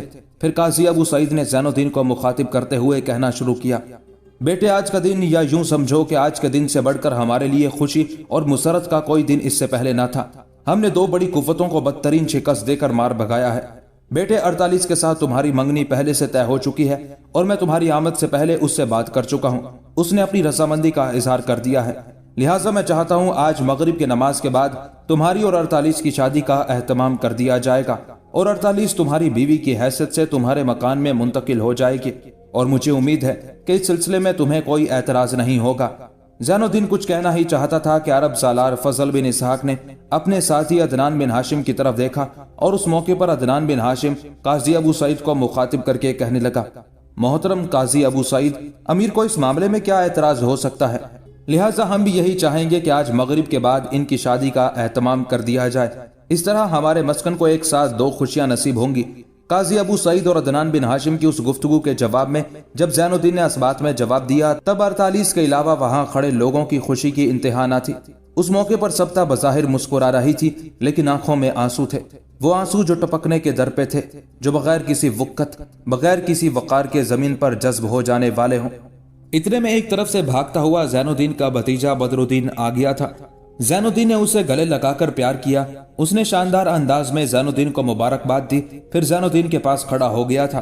آخر زین الدین نے قاضی ابو سعید کی طرف دیکھتے ہوئے کہنا شروع کیا، محترم ابو سعید، عدنان بن ہاشم، فضل بن اسحاق، احمد بن قاسم اور دوسرے سالاروں کے ساتھ مل کر آپ خود اس سامان کی تقسیم کا کام سر انجام دیں۔ یہ سامان اس قدر ہے کہ شمار سے باہر ہے۔ میں چاہتا ہوں لشکریوں کو اس قدر نوازا جائے کہ وہ فکر روزگار سے بالکل بے پرواہ ہو کر اپنے کام کی طرف دھیان دیں۔ اس کے علاوہ مسکن کے اندر ضرورت مند، مسکین اور غریب لوگ ہیں، ان کی فہرست بنائیں اور ان کے اندر بھی سامان کی تقسیم کا کام سر انجام دیں۔ میں چاہتا ہوں اس مسکن کے سب لوگ خوشحال اور آسودہ رہیں۔ یہاں تک کہنے کے بعد زین الدین جب خاموش ہوا، تب عدنان بن ہاشم نے فضل بن اسحاق سے رازدارانہ گفتگو کی، پھر انہوں نے قاضی ابو سعید سے کہا۔ اس موقع پر قاضی ابو سعید زین الدین کو مخاطب کر کے کہنے لگا، زین الدین، تمہارے دونوں ساتھی عدنان بن ہاشم اور فضل بن اسحاق نے مل کر یہ فیصلہ کیا ہے اور اس فیصلے سے مجھے آگاہ کیا ہے۔ وہ فیصلہ میرے دل کو لگتا بھی ہے اور میں چاہتا ہوں کہ اس پر عمل کیا جائے۔ کیسا فیصلہ؟ زین الدین نے غور سے قاضی ابو سعید کی طرف دیکھتے ہوئے کہا تھا۔ اس پر قاضی ابو سعید نے باری باری ایک گہری نگاہ اپنے پہلو میں کھڑے عدنان بن ہاشم اور فضل بن اسحاق پر ڈالی، پھر کہنے لگا، زین الدین میرے بیٹے، اس سے پہلے جس قدر مال غنیمت مختلف مہموں کے دوران ہمارے ہاتھ آیا، ان میں سے زیادہ مہموں میں سے تم نے کچھ نہیں لیا تھا۔ اپنے بھتیجے اور احمد بن قاسم کے اخراجات تم اپنے ذاتی اثاثے سے پورے کرتے رہے ہو۔ اب چونکہ آج مغرب کے بعد 48 اور تمہاری شادی کا اہتمام کیا جا رہا ہے، لہٰذا عدنان بن ہاشم اور فضل بن اسحاق دونوں چاہتے ہیں کہ آپ پہلے خود اس سارے سامان کا جائزہ لیں۔ اس سارے سامان میں سے جو چیز اپنی ضرورت کے لیے آپ بہتر خیال کرتے ہیں اسے چن لیں اور اسے علیحدہ کر دیا جائے گا اور میرے بیٹے تمہارے مکان میں پہنچا دیا جائے گا۔ اس کے بعد باقی سامان کی تقسیم کا کام سر انجام دیا جائے گا۔ یہاں تک کہنے کے بعد قاضی ابو سعید جب خاموش ہوا، تب کچھ دیر تک گھورنے کے انداز میں زین الدین نے باری باری فضل بن اسحاق اور عدنان بن ہاشم کی طرف دیکھا۔ زین الدین کے اس طرح دیکھنے پر وہ پریشان سے ہو گئے، یہاں تک کہ زین الدین کی آواز انہیں سنائی دی، ابن ہاشم اور ابن اسحاق، میرے دونوں بھائیوں، تم دونوں میرے بازو ہو، میری ذات کا استحکام اور میرے مددگار اور معاون ہو۔ میرے بھائیوں، اس سے پہلے مال غنیمت سے میں اس لیے نہیں لیتا رہا کہ میرے پاس گھر کے اخراجات پورے کرنے کے لیے اثاثہ تھا اور ہے۔ میں چاہتا ہوں یہ سارا سامان تقسیم کر دیا جائے اور اس میں میرا حصہ نہ رکھا جائے۔ جہاں تک میری شادی کا تعلق ہے تو میں 48 کو بہتر طور پر جانتا ہوں اور وثوق سے کہہ سکتا ہوں کہ 48 ایسی لڑکی ہے جو مجھ سے شادی کرنے کے بعد میری بیوی کی حیثیت سے مجھ سے کسی شے کا مطالبہ نہیں کرے گی۔ جو میں کھاؤں گا یہ بھی کھائے گی، جہاں میں بیٹھنا پسند کروں گا خواہ وہ زمین پر ہی کیوں نہ ہو، وہ بھی وہاں فخر سے بیٹھنا پسند کرے گی۔ इस बिना पर ये सामान आप तकसीम कर दें, इसमें से मेरा हिस्सा ना रखें। यहाँ तक कहने के बाद जैनुद्दीन खामोश हो गया। उस मौके पर 48 फखरिया अंदाज में जैनुद्दीन की तरफ देख रही थी। यहाँ तक कि 48 काजी अबू सईद के करीब आई और कहने लगी, बाबा जो असासा मैं लेकर आई थी उसे आपने भी कबूल करने से इनकार कर दिया था, वो अभी तक मेरे पास महफूज है। बाबा आपने मुझे ये भी बताया था कि शादी के बाद ये असासा मेरे शोहर की तरफ मुंतकिल होगा, तो बाबा अब जबकि मेरी शादी अमीर से हो रही है तो वो असासा अमीर की तरफ मुंतकिल हो जाएगा। लिहाजा अमीर ने जो माले गनीमत में से कुछ ना लेने का फैसला किया है, मुझे उनके फैसले पर फख्र है और मैं इससे मुकम्मल तौर पर इत्तेफाक करती हूँ। उस मौके पर जैनुद्दीन ने अचानक अपने करीब खड़ी मैकल और सब्ता की तरफ देखा, उनका जायजा लिया, फिर काजी अबू सईद को मुखातिब करके कहना शुरू किया, मोहतरम काजी अबू सईद, अगर आप पसंद करें तो मेरे हिस्से में से कुछ मोहतरम खातून मैकल और उनकी बेटी सब्ता को देते, ये इसका हक रखती हैं इसलिए कि। यहाँ तक कहते कहते जैनुद्दीन को खामोश हो जाना पड़ा। उस मौके पर सब्ता कुछ कहना ही चाहती थी कि उससे पहले उसकी माँ मैकल बोल उठी और कहने लगी, जैनुद्दीन मेरे बेटे, सबसे पहले तो मैं तेरा शुक्रिया अदा करती हूँ कि तूने मेरा और मेरी बेटी सब्ता का ख्याल रखा। मेरे बेटे, तुम जो कुछ अपने हिस्से से हमें देना चाह रहे हो वो तो एक तरफ रहा, इस माले गनीमत से अगर मेरा और मेरी बेटी का कोई हिस्सा बनता है तो हम दोनों माँ बेटी उससे भी दस्तबरदार होती हैं, इसलिए कि अपनी गुजर बसर करने के लिए हम दोनों माँ बेटी के पास बहुत कुछ है। उस मौके पर फखरिया अंदाज में काजी अबू सईद ने मैकल की तरफ देखा, फिर काजी अबू सईद ने उसे मुखातिब किया, मैकल मेरी बहन, मस्कन में वो मकान जो बैतुल माल के तौर पर इस्तेमाल होता है वो सामान से तकरीबन भरा हुआ है। मेरी बहन, अगर इस सामान से तुम हिस्सा ना लेना चाहो और आने वाले दौर में तुम्हें किसी शय की जरूरत पड़े तो मेरी बहन तू बिला झिझक मुझसे कहना। तुम दोनों माँ बेटी को बैतुल माल से भी नवाजा जा सकता है, इसलिए कि तुम बैतुल माल से लेने का हक रखती हो। उस मौके पर मस्कन का एक बूढ़ा काजी अबू सईद के पास आया और उसे मुखातिब करके कहने लगा, मोहतरम अबू सईद, क्या ऐसा मुमकिन नहीं कि अमीर और शहजादी 48 की शादी का एहतमाम अभी और इसी वक्त किया जाए? अगर ये शादी शान और शौकत से होती है तो फिर भले मगरिब के बाद कर लें। अगर ये मामला सादगी से तय करना है तो मैं मशवरा दूंगा कि यह शादी अभी थोड़ी देर तक हो जाए। अमीर जैनुद्दीन और शहजादी 48 का निकाह ही तो पढ़ाना है। इसके बाद मैं चाहूंगा कि इस सामान की तकसीम का काम अमीर जैनुद्दीन और 48 दोनों मियाँ बीवी की हैसियत से करें।